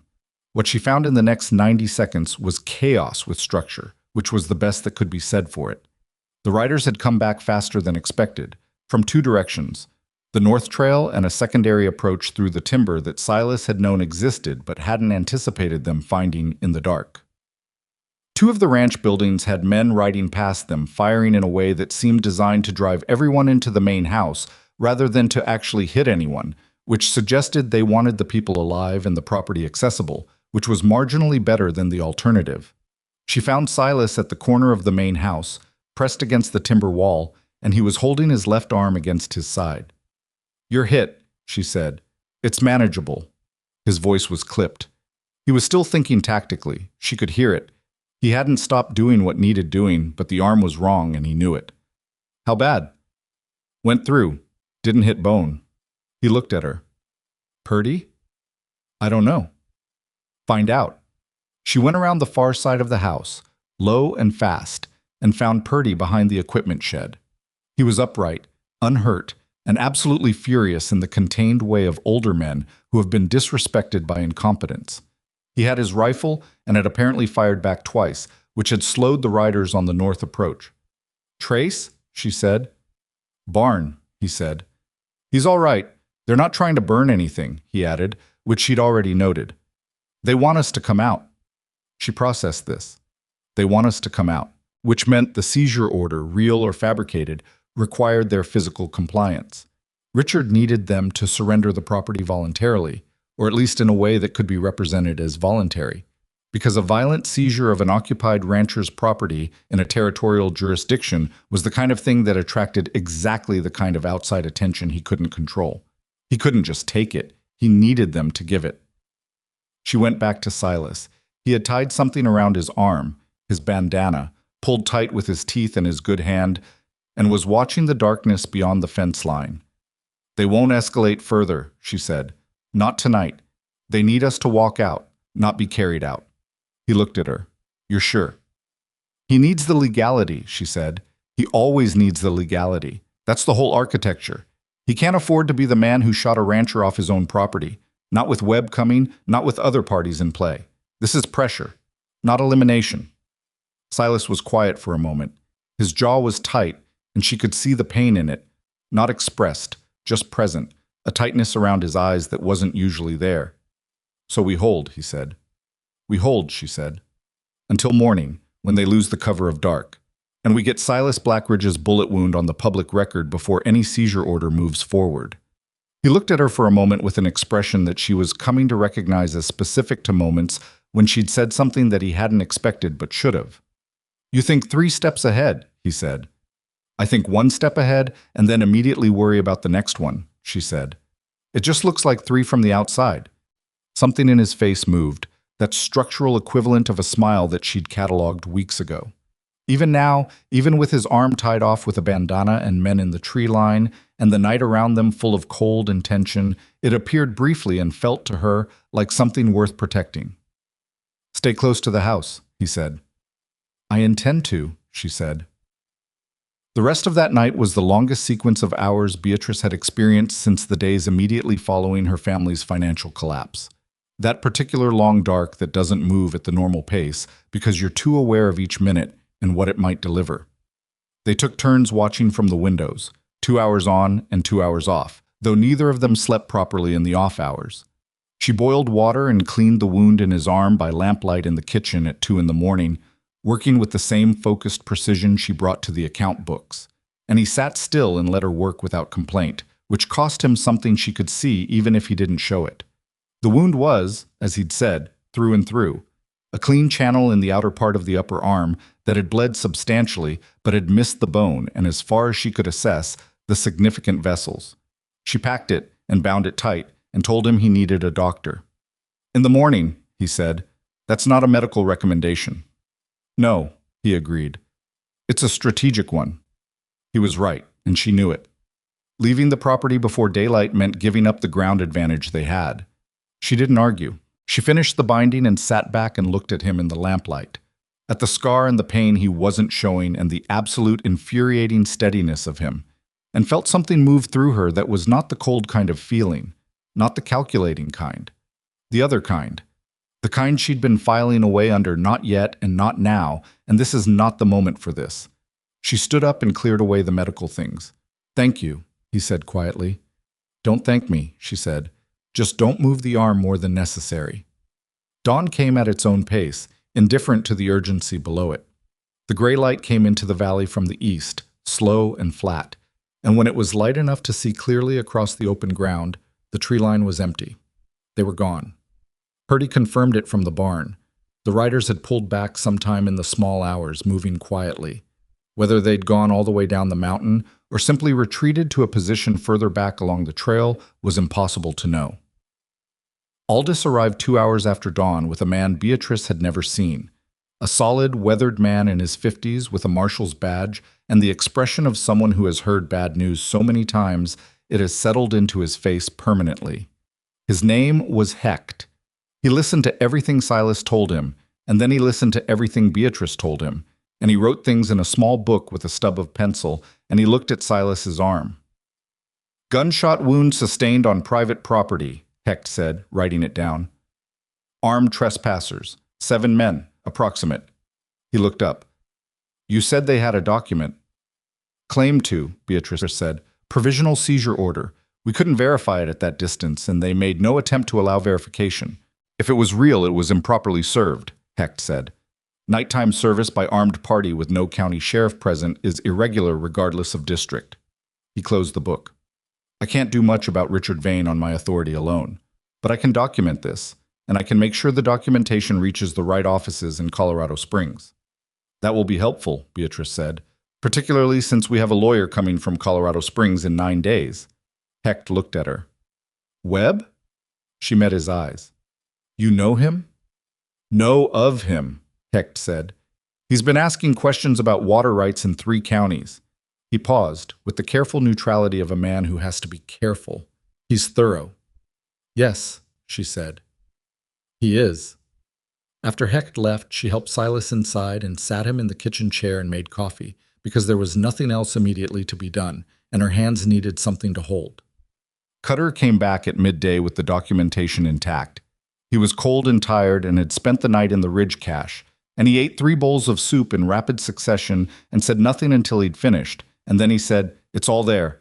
Nothing wet, nothing damaged. Beatrice let out a breath she hadn't fully realized she'd been holding. Good, she said. Good. The days that followed had a different texture than any that had come before. The dense, heavy texture of aftermath, of 2 people moving through a space that had been threatened and was still standing and required tending. The ranch hands went back to their work. The cattle needed feeding regardless of everything else. The fences needed checking. The ordinary machinery of the operation continued, which was itself a kind of defiance. Beatrice went back to the documentation work with the added urgency of Hecht's report and the approaching deadline of Webb's arrival. She was working longer hours now, sometimes by lamplight into the late evening, and Silas would come in and set food near her without interrupting and go back to whatever he was doing, and the wordlessness of it had by now accumulated into something she would not have been able to name, but would have been able to feel like weight and warmth simultaneously. He came to her one evening, the 4th evening after the riders, and sat down across from her without preamble. I want to tell you something, he said. She looked up from the papers. When I was 26, he said, I had a partner in an early land claim. Before this ranch, man named Colvert. He said the name the way people say names that have become associated with damage. We'd worked together 2 years. I trusted him. He sold our joint claim to a speculator while I was in the field and took the money, and I came back to nothing. She waited. The scar, he said, is from what happened the day I found out. Not from Colvert. From myself, essentially. I made a choice to confront someone I shouldn't have confronted in the state I was in, and I paid for it. He touched the scar briefly with the fingers of his good hand, not self-consciously, just as a reference point. I spent the next 3 years building a capacity not to need anyone, not to put anything in another person's hands. He paused. I was very good at it. Beatrice held very still. I don't want to be good at that anymore, he said. He said it plainly, the way he said everything. Without ornamentation, without hedging, with the particular directness of a man who has thought carefully about a thing and decided the thought is finished, and what's required now is words. I'm not practiced at saying things like this, but I don't want to leave it unsaid on the theory that you probably know. I didn't know, she said.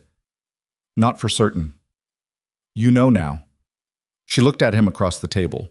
The lamplight, the papers between them, his arm still in its binding, the scars she'd stopped noticing as a feature sometime in the 3rd week, and now simply read as part of his face. I came to this thinking it was a transaction, she said. A fair one, which was more than I'd been offered anywhere else. But a transaction. I know. It isn't that anymore, she said. For me. I don't know when it stopped being that. I wasn't looking for it to. Neither was I. You are the most unsentimental man I have ever encountered, she said, and that is the closest thing to a declaration of feeling I have ever received that I've actually believed.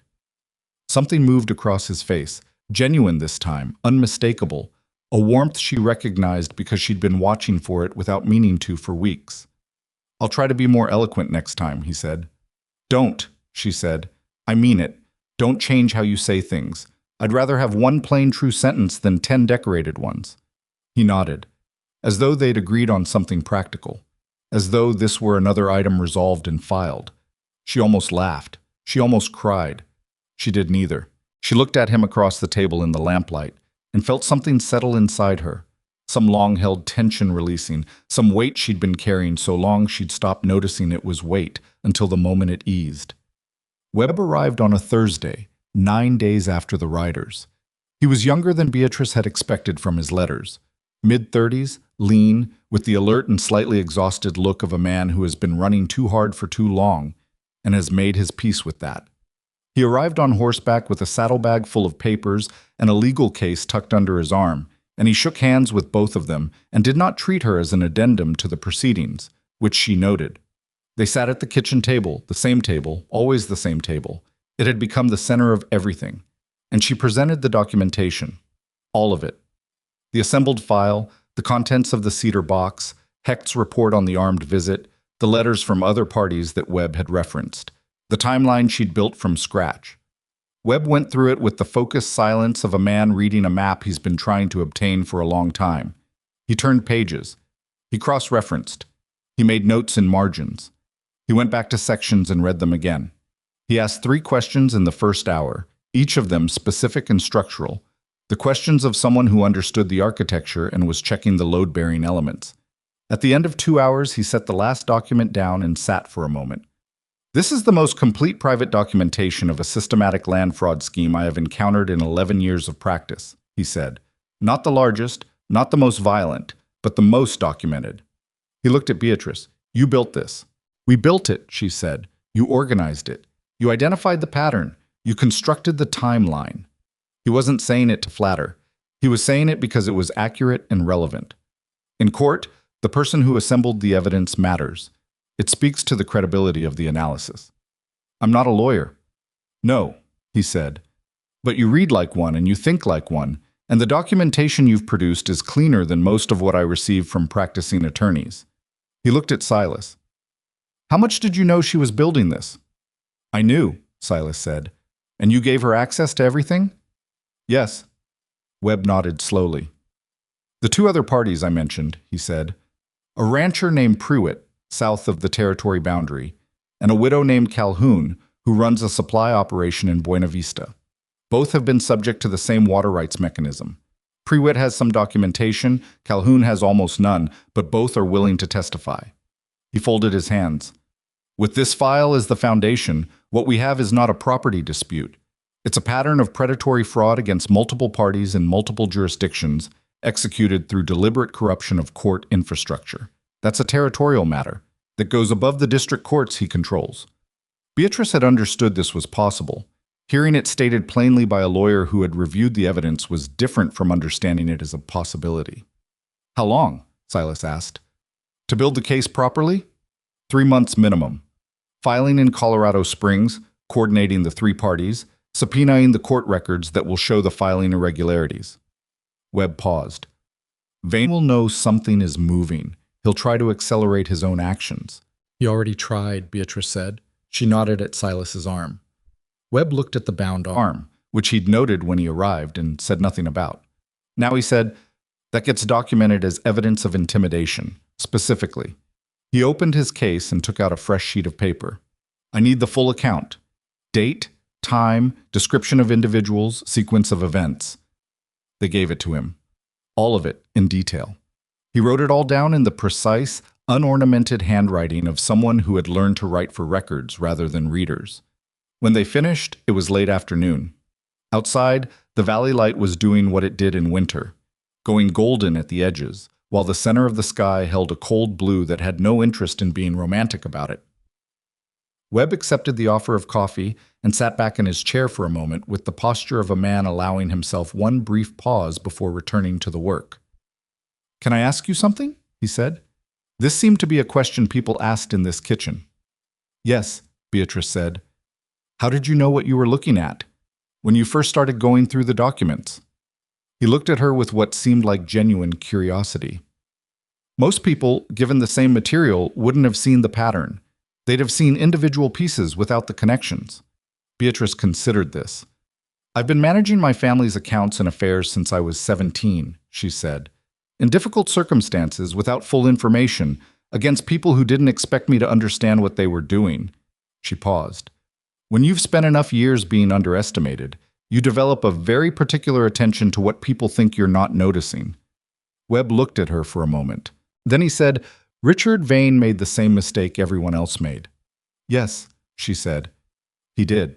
After Webb retired to the guest room that evening, Silas and Beatrice sat in the kitchen in the particular quiet of a day that is contained more than most days are built to hold. The lamp was burning low. The documentation was stacked and organized and out of their hands now, in the most important sense, handed over to the machinery of law in a form that was, for the first time, working in their direction rather than against them. He'll file in 3 months, Silas said, around there. A lot can happen in 3 months. Yes, she said, but we're not facing it the same way we were facing everything before Webb arrived. He was quiet for a moment. No, he said. We're not. She looked at the stack of papers. 3 weeks of work, the cedar box, the oilcloth package buried under potatoes, letters and ledgers and land records, and the arithmetic of one man's long ambition laid out in evidence. When this is over, Silas said, whatever the outcome, when the legal piece is resolved one way or another, he stopped, started again. I want you to know that this is your home, not a transaction, not an arrangement. He seemed to find the next words with some difficulty, the way a man who has not said things like this often finds them, slowly, with real effort. I want you here because you're you, not because of what any legal instrument says. Beatrice looked at him. She thought about the sitting room in Denver, the $47, the document on her father's table, the things she had traded away, and the things she had, entirely unexpectedly, found. I know, she said quietly. He nodded. That single nod that was his most complete form of acknowledgement. She reached across the table, not far, just across the narrow width of it, and put her hand over his. His hand was large and rough and warm, the hand of a man who built things with it, and it turned beneath hers and held on with a careful steadiness that was, she thought, the most precise summary of who he was. Outside, the mountains held their cold and ancient ground in the dark. Inside, the lamp burned and the coffee cooled and the documentation sat in its organized pile waiting for the slow machinery of justice to engage. And 2 people who had entered a room together in the most transactional of circumstances sat across a table in the home they had both, without quite planning to, built together. And neither of them said anything more, because there was nothing that needed saying that wasn't already said. 3 months is a long time when you are waiting for something, and a short time when you are trying to build something that will last. Beatrice had learned this distinction the hard way during the winter of her family's collapse. Those 3 months between when she first understood the full scale of their ruin and the morning Richard Vane walked into the sitting room without knocking had been the longest of her life, each day weighted with the particular heaviness of a problem that had no visible solution. She had moved through them slowly, carefully, like a person crossing ice and testing each step. The 3 months after Webb's visit were different. They moved fast. Not because the legal process moved fast. It didn't. It moved with the grinding, deliberate pace of institutions that have learned to be skeptical of urgency, but because the ranch filled that time the way a living thing fills its container. There was always something, always the next task, the next problem, the next decision that required her attention and her judgment and her specific knowledge of how the operation worked. The cattle, the supply negotiations. She had renegotiated the contract with the Salida supplier in December, politely and with precise documentation of the overcharging, and reached a fair agreement that saved them 14% over the winter months.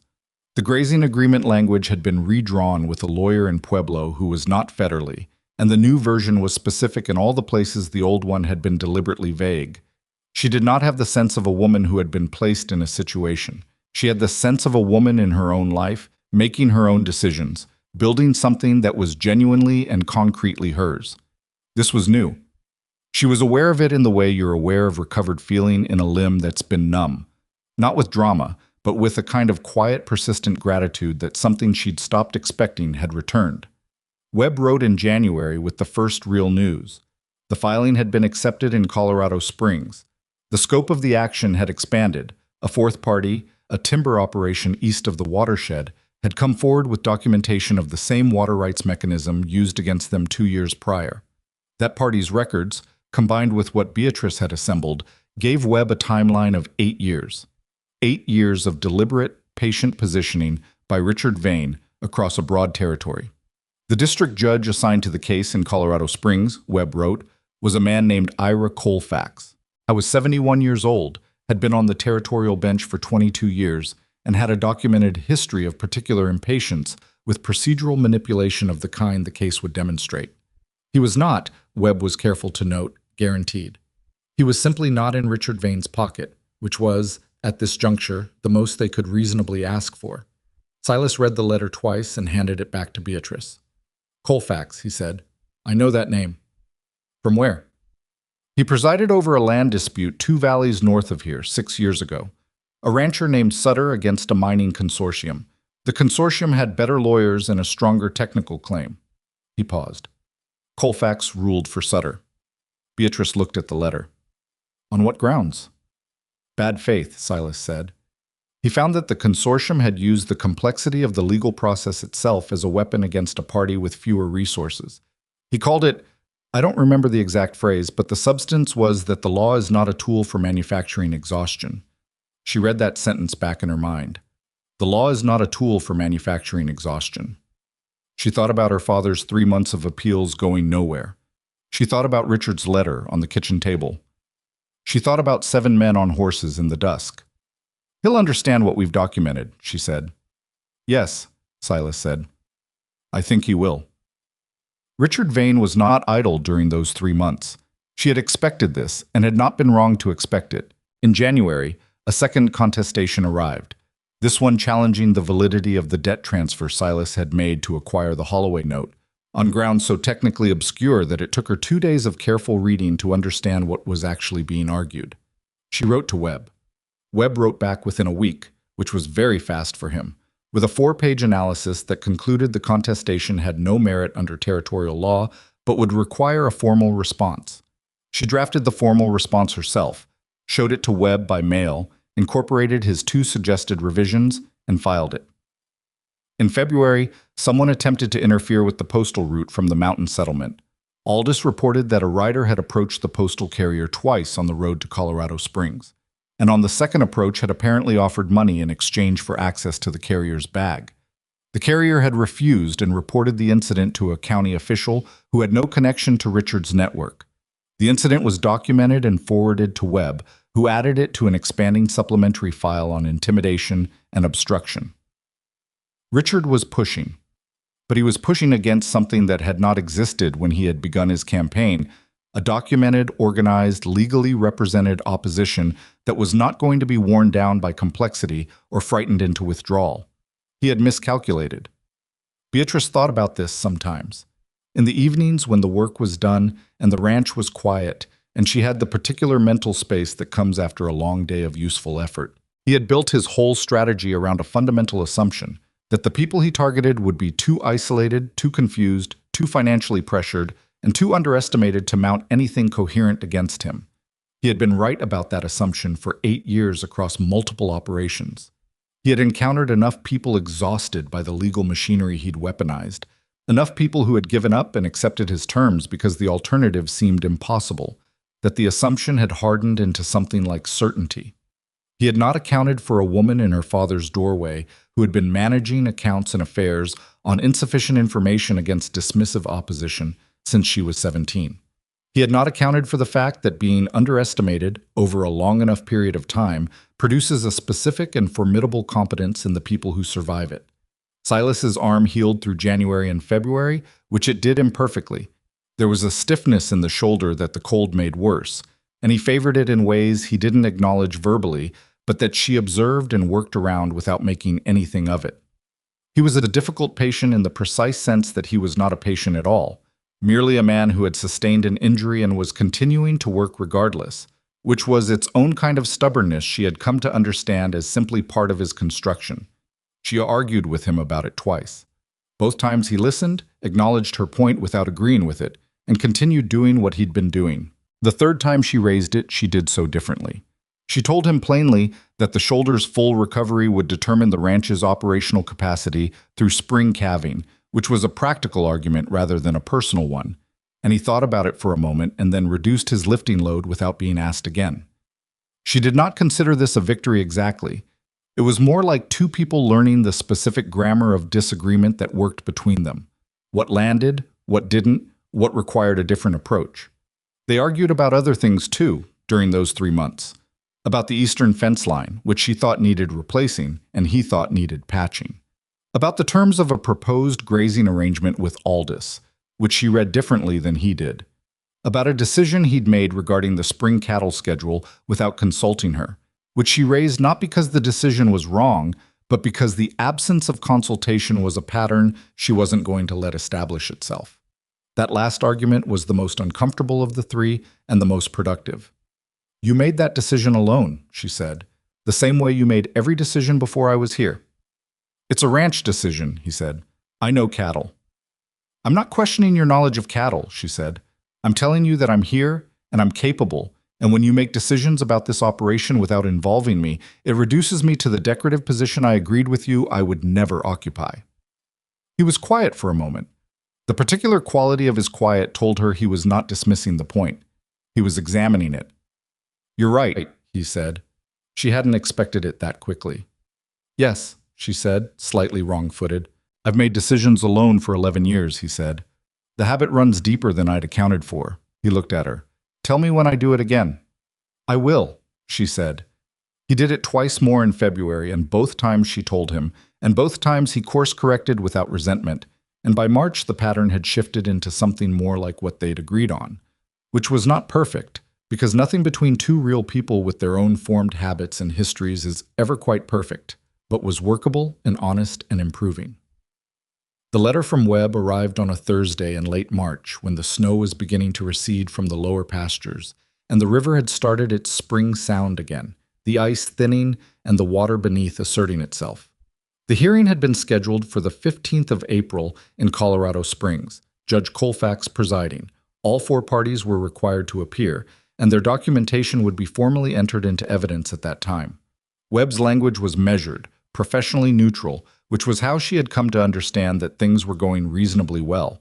He became more neutral as the situation improved, reserving his direct alarm for the letters that had carried bad news.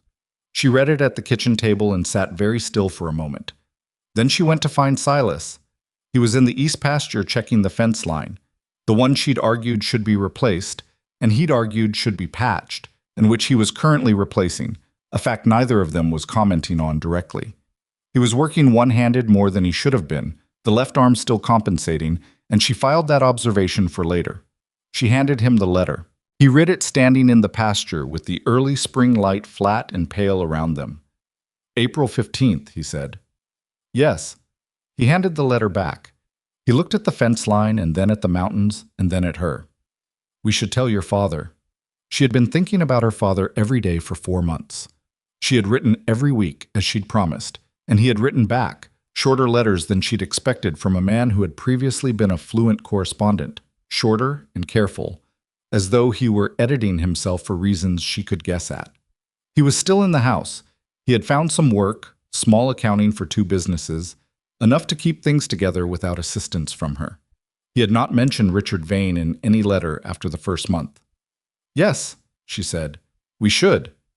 They rode down to Denver the following week, which was the first time she had been back since the morning she'd left before dawn with 2 horses and a packed trunk and a choice she hadn't known how to evaluate. The city came back to her in pieces. The sounds, the smell of coal smoke, the particular compressed energy of a place with too many people and not enough space. And she recognized it without feeling it as home, which was an answer to a question she hadn't known she'd been asking. Walter Holloway met them at the door. He had lost weight. He was working to stand straight and was not quite succeeding. He looked at Beatrice with an expression that had several things in it simultaneously: love and guilt and relief, and the particular anguish of a father who knows he put his child in danger and is not certain he has been forgiven. She put her arms around him before he could say anything. After a moment, he held on. They told him everything, all of it, which was a long telling. The documentation, the cedar box, Webb, Hecht, the writers, the hearing. He listened with increasing attention and decreasing stillness, and by the time they reached the scheduled hearing, he was leaning forward with his elbows on his knees, looking at the floor, and when they finished, he was quiet for a long time. You built all of this, he said finally. He was looking at Beatrice. We built it, she said. I should have... He stopped, started again. When he came into that room and said what he said, I should have... Papa, she said. I know. I was afraid, he said. I was out of road and I was afraid and I didn't... I know, she said again. I know exactly why you didn't, and I'm not carrying it against you. I need you to hear that. He looked at her. His eyes were red. You're not angry. I was, she said honestly, for about the first 2 weeks, and then I had too much work to do to spend the energy on it. He almost laughed. It was a wet surprise sound. He looked at Silas, who had been sitting quietly in the corner of the sitting room with the patience of a man who understood that this was not his conversation to be in. You have a remarkable wife, Walter said. Yes, Silas said. I'm aware. The hearing in Colorado Springs was set for a Monday. They arrived the Saturday before, which gave them a day to meet with Webb in person for the first time since his visit to the ranch, to go over the order of evidence presentation, to understand what the day would look like and what it would require from each of them. Webb's office was a narrow, book-stacked room on the second floor of a building that smelled of paper and old wood and the particular dry must of legal work accumulated over years. I was exactly as he'd been in the kitchen, alert, slightly overstretched, precise. He shook their hands and got immediately to the point, which Beatrice had come to expect and appreciate. Vane will have 2 lawyers present, he said, experienced men. Their strategy will be to challenge the coherence of the documentation, not the individual pieces, which are difficult to dispute, but the interpretation. They'll argue that what we've called a systematic scheme is actually a series of independent business decisions that appear connected only through the selective assembly of evidence. That argument requires the jury to believe that 8 years of identical mechanisms applied to 4 separate parties in 3 jurisdictions is coincidence, Beatrice said. Yes, Webb said, which is why they won't make it that baldly. They'll make it technically, in the language of evidentiary interpretation, in a way that sounds more reasonable than it is. He looked at her. I'm going to ask you to testify to the construction of the documentation. She had expected this. All right. They'll try to undermine your credibility. You're not a lawyer, you're a woman. You're the wife of one of the injured parties, which they'll characterize as bias. He said it without apology, because these were facts she needed. Everything they say will be designed to make the jury see you as a motivated amateur rather than a careful analyst. What do you want me to do when they do that? Answer exactly what you're asked, he said. Nothing more. No defensiveness, no explanation of what they're implying, just precise, specific answers to specific questions. She thought about 7 men on horses in the dusk. She thought about Garrett in the barn. She thought about standing very still and not blinking and letting the facts of the situation speak for themselves. I can do that, she said. The night before the hearing, she did not sleep well. This was honest, and she did not try to pretend otherwise, even to herself. She lay in the hotel room in the dark and looked at the ceiling and felt the full weight of what the next day contained. Not fear exactly, but the particular alertness of a person who understands that the thing they have been building for months is about to be tested in the most consequential way possible. Silas was awake too. She could hear it in his breathing, the too steady quality of deliberate stillness. You're not sleeping, she said. No, he said. She turned toward him in the dark. What are you thinking about? He was quiet for a moment. Colfax, he said. Whether he'll see the pattern the way Webb says he will. Whether the fourth party, the timber operation, is going to hold up under cross-examination. Whether I should have made a different choice somewhere in the last 8 months that would have put us in a better position today. There wasn't a better choice, she said. We made the best choices available with the information we had at the time we had it. You always come back to that, he said. Because it's the only fair standard, she said. Judging past decisions by information you didn't have yet is how you drive yourself to paralysis. He was quiet again. Then, are you frightened? Yes, she said. In a productive way. He turned toward her. She could feel the warmth of him in the room's chill, the solid, consistent presence of him. In a productive way, he repeated, as though testing whether the phrase was as reasonable as it sounded. It means I'm paying attention, she said. It means I know what this costs. That's useful. The alternative is false confidence, and false confidence makes you sloppy. He reached across and found her hand in the dark.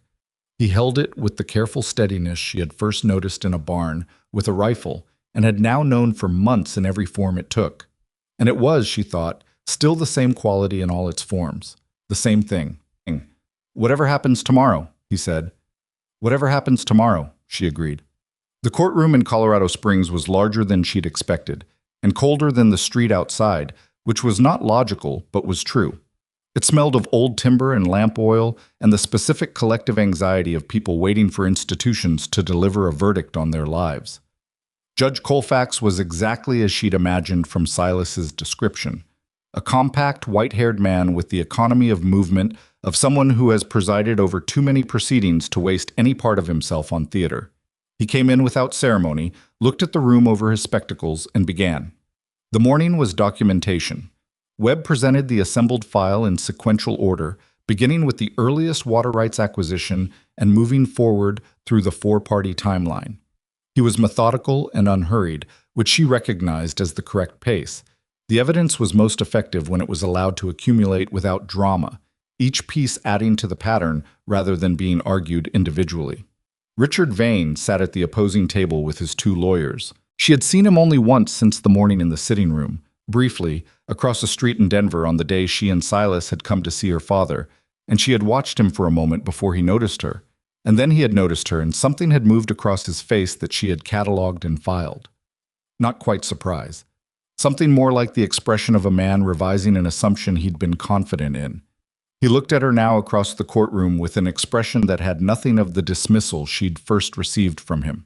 It had something else, a careful, calculating attention that was, she understood, the closest thing to respect that a man of his construction was capable of producing. She looked back at him steadily, and then returned her attention to the proceedings. Vane's lawyers were, as Webb had predicted, very good. They challenged the interpretation of the timeline with technical precision. They introduced alternative explanations for individual decisions that were, taken in isolation, plausible. They questioned the accuracy of certain land registry dates, introduced an expert who argued that dormant water rights were a standard investment vehicle with no necessary predatory implication, and moved to limit the admissibility of 2 of the 4 parties' documentation on procedural grounds. Colfax ruled on the motion within 15 minutes, denied. He did not explain at length. He simply said the documentation was admissible and moved on. Beatrice testified in the early afternoon. She sat in the witness chair and looked at Webb and answered his questions in the order he asked them, precisely and specifically, without elaboration. She described the methodology she'd used to assemble the timeline. She explained how she had identified the water rights pattern from the maps in the cedar box and cross-referenced it with the land registry dates. She walked through the connection between the federally contract and the broader scheme with the same flat, careful specificity she would have used to explain a balance sheet discrepancy. Then Vane's lead lawyer stood up. He was a tall man named Crowell, silver-haired, with the smooth confidence of someone who had dismantled many witnesses in many courtrooms. He began with the credential questions. You are not a lawyer, you have no formal legal training, you are the wife of one of the parties in this action. She answered yes to each, because they were true. Then he moved to the analysis itself.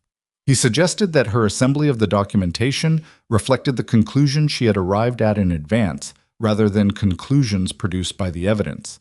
He asked whether she had considered alternative explanations for the water rights positioning. He asked whether it was possible that what she characterized as a pattern was simply the normal behavior of an aggressive but legitimate investor. She answered each question precisely and specifically. Was it possible the water rights were a standard investment? It was possible. The timeline showed that each acquisition preceded by 6 to 18 months a significant land investment by an unaffiliated party in the same watershed, which would be an unusual coincidence if it occurred once and a significant pattern if it occurred, as it had, 11 times over 8 years. Had she considered alternative explanations? Yes. She had documented each one she considered and eliminated those that did not account for all the data points simultaneously. She could provide those working documents if the court wished to review her process.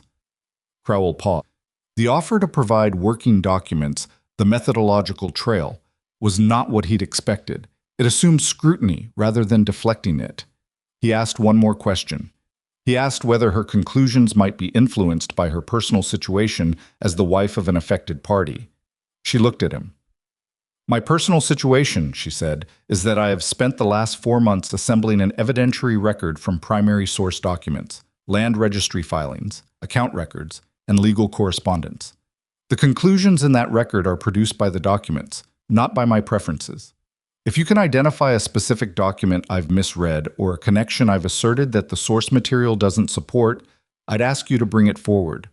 Otherwise, the question of my personal situation isn't a challenge to the evidence. It's a challenge to my presence in this room. She said it quietly, without heat, without defensiveness. The room was very quiet for a moment. Colfax made a sound, a brief, controlled sound that might, in a different context, have been a laugh. Crowell sat down. The other parties testified through the afternoon. Prewitt was steady and direct, his documentation solid, if less comprehensive than what Beatrice had assembled. The widow Calhoun, who had initially been characterized as having almost no documentation, turned out to have kept a detailed personal diary for 20 years that contained specific dated entries about every business interaction she'd had, including 3 meetings with men she had not known were connected to Richard Vane, whose descriptions and dates aligned precisely with critical stages of the documented scheme. Nobody had asked her if she kept a diary. She had simply brought it. Colfax read extended sections of it in silence. He asked her 2 questions. She answered both clearly. Webb's closing argument was 22 minutes long. He did not make it dramatic. He made it arithmetic. This date, this action, this party, these consequences. He walked the timeline from its beginning to its present, showed the mechanism in each of its 4 applications, showed how each application followed the same sequence with the same instruments and produced the same outcomes. He said the word pattern 7 times. He did not need to say fraud more than twice. Colfax did not deliberate for long. He retired at 4:30. He returned at 5:45. Beatrice sat in the gallery between Silas and her father, who had come down on the morning train, and waited. Silas's hand found hers at some point during the wait, and she did not look at him, just held on, and felt his thumb move once against her knuckle, which was his version of the thing most people would have said out loud. Colfax came in and sat and looked at the room over his spectacles. He found in favor of all 4 complaining parties. He invalidated the water rights claims as instruments of predatory positioning under territorial fraud statute. He ordered the grazing contestation against Silas's property dismissed with prejudice. He referred the matter of court filing interference and the intimidation incidents, the riders, the postal interference, to the Territorial Attorney General's office for further criminal investigation. He looked at Richard Vane's table when he said the last part. Richard Vane was very still. His lawyers were making notes. His face was the face of a man who has encountered the precise boundary of his influence and found it solid. Outside the courthouse, the late afternoon light was doing something particular. That specific quality of spring light in the mountains, where the angle is still winter low, but the warmth has begun to return, so everything is illuminated at an angle that makes it look both colder and more real than usual. Walter gripped Beatrice's arm. He was crying, which he did not try to stop or hide. She put her hand over his. Webb came out behind them and shook hands with Silas and then with Beatrice and said, "You built a good case," which from him was the equivalent of a longer speech. "We had good material," she said. "You had good material, and you knew what to do with it," he said. "Those aren't the same thing." He went back inside to handle the paperwork that follows a judgment, because the work of law doesn't stop when the verdict lands. It just changes shape. The ride back to the ranch took 2 days. Walter came with them as far as the mountain settlement, where Aldous arranged a room for him at the inn, and they said goodbye on the road with the kind of completeness that goodbyes have when you've arrived somewhere that feels real. She held her father's hands again. He looked better than he had the week before. Something had eased in him, some long-held thing released by the hearing, the judgment, the restoration of his name to the official record as a man who had been defrauded rather than a man who had failed. "Come see us in the summer," she said. "I will," he said. She believed him. The last day of the ride back was the clearest day she could remember. The sky above the peaks was the specific deep blue that only happens at altitude when the air is completely clean, and the snow that remained was the wet, receding snow of real spring, and the trails were mud and rock and the smell of things resuming. She and Silas rode mostly in silence, which was their preferred mode for long travel, and it was a silence full of the things that had been said and the things that didn't need saying, and the accumulated weight of 4 months that had contained more than most years.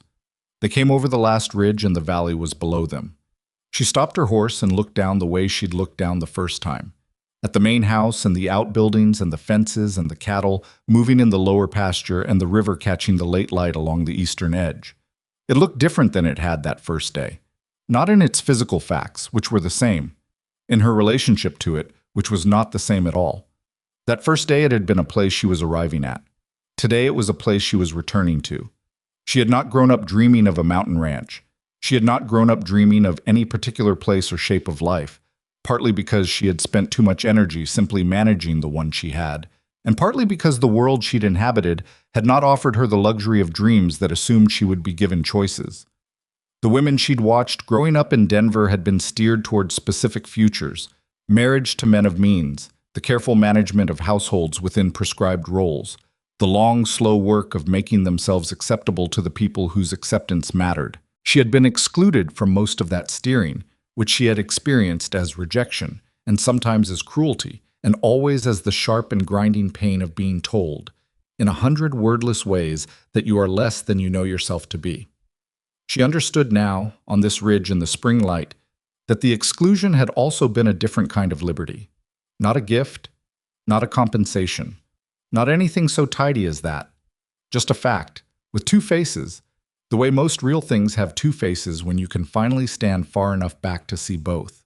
She had not been steered toward a prescribed future. She had been left to find her own way toward whatever she was capable of making. And what she had made, not alone, not without cost, not without the particular mess and difficulty and imperfection that real making always involves, was this: the ranch in the valley below. The account book she understood completely, the documentation that had built a legal case and won it. The man on the horse beside her, who had offered her a transaction and received something he hadn't planned on, and had been, she was certain, the better for it. She was the better for it too. This was the thing that the world of Denver parlors and whispered cruelties and Richard Vane's assessing glances had never been able to account for. That a woman who had been told she was not enough, told it long enough and thoroughly enough that she should by rights have believed it, might simply have decided not to, might have kept, underneath the bruising and the accumulated weight of it, some unreachable core of self-knowledge that could not be stripped away by people who hadn't bothered to look before they judged. She did not think of herself as extraordinary. She had done what was available to do with what she had and who she was, and the people around her had either seen what was there or they hadn't, and the ones who hadn't seen it had simply been wrong about her. Being wrong about people is the most commonplace thing in the world. What is less common is the person who continues to know their own worth while being told otherwise, who keeps the knowledge small and private and protected in the years when showing it would only invite more damage, and who opens it, slowly, with appropriate caution, with two hands, like something that has been kept in a dark place and needs to be brought out carefully, when the right conditions finally exist. The conditions had existed in this valley. She looked at Silas. He was watching her with the same attention she'd cataloged from the beginning, and it was the same quality as always, direct, undecorated, the attention of a man who looks at what is actually there rather than what he expects to find. 8 months had not changed it. She thought 8 more years wouldn't change it either, which was among the most reliable things she knew about him. "Ready?" he said. She looked at the valley one more time, the house with its smoke from 2 chimneys, the cattle, the river, the enormous indifferent mountains that ask nothing of you except that you survive them, and in surviving them, find out what you're actually made of. "Yes," she said. They rode down together. The ranch received them the way a living thing receives the return of people who belong to it, not with ceremony, but with the simple continuity of everything still going, still requiring attention, still demanding the unglamorous daily work of maintenance and care and presence. Cutter was at the fence. Purdy was with the cattle. Trace was in the equipment shed doing something that involved a great deal of noise. Ordinary, real, hers. She unsaddled her horse and walked into the house and stood in the kitchen for a moment, looking at the table where so much had happened. The letters, the documents, the cedar box, the long evenings of work, and the quiet evenings of something else. She put her hand flat on the table's surface, the worn wood warm under her palm. Silas came in behind her. He stood in the kitchen doorway and watched her stand there with her hand on the table, and he didn't say anything because he understood, she had come to rely on his understanding, that some moments don't need words put over them. Then he said, "I want to build a second study, off the main room, for you." She turned and looked at him. "You want to build me a room?" "You need your own space for the work," he said, "not a corner of the kitchen." She looked at him for a long moment. He had been thinking about this, she could tell. Had probably been thinking about it for weeks, the way he thought about things, quietly and thoroughly, before saying them. "That's going to take most of the summer," she said. "Yes." "You'd need help. Your shoulder isn't healed enough for the heavy framing work yet." "I know. I was thinking Purdy's nephew has construction experience his uncle mentioned once." "Trace," she said. "Trace," he agreed. She looked at him. The scar. The steady eyes. The man who had walked into her father's house with a plan to stop someone from hurting people who needed stopping, and who had in the process become the most consequential person in her life, and who was now proposing to build her a room. "All right," she said. He nodded. "Done. Decided." She turned back to the kitchen and began heating water for coffee, and he hung up his coat and went to check in with Purdy about what had happened to the cattle while they were gone. And the ranch continued in its ordinary and necessary way, and the spring light moved across the floor in its usual arc, and outside the valley held its ground between the mountains, enormous and indifferent and honest. There is a thing people say about hard lives, that they build character, that they make you stronger, that the suffering serves some purpose beyond itself. Beatrice had always found this slightly dishonest. The hard parts of her life had not made her strong in some clean, finished sense. They had made her difficult to discourage, which is different. They had made her precise about what she valued and suspicious of anything that promised to be easier than it should be. They had given her, through simple repeated exposure, a working knowledge of what she could survive. That knowledge is not the same as strength. It is more useful. Strength suggests something fixed and permanent. What Beatrice had was more like a practiced judgment, the ability to look at what was in front of her and assess it clearly, without the distortion of what she wished were true or what she was afraid to see. She had used that judgment in her father's sitting room, and on a mountain ridge in a blizzard, and in a barn with 3 men and a rifle, and at a kitchen table in the small hours of a cold night, and in a Colorado Springs courtroom under the careful questioning of a man who had expected her to be movable. She had not been movable. She had been, from the beginning to the end of it, exactly what she was. And it had turned out that what she was enough, more than enough. It was in fact precisely what had been needed. She poured the coffee. Outside, Silas was talking to Purdy, their voices carrying across the yard in the clear spring air. The valley was beginning its long green emergence from winter. There was a great deal of work ahead, there always was, and it would be imperfect work accomplished by imperfect people under conditions that would not always cooperate, and it would result in something that was genuinely and concretely theirs. She carried 2 cups to the kitchen window and set one on the sill for when he came back in, and drank from her own, and looked out at everything that had, through no clean or simple or uncomplicated process, become her life. It was enough. It was, she thought, for the first time in her memory, without qualification or caveat or the anxious asterisk of except that more than enough.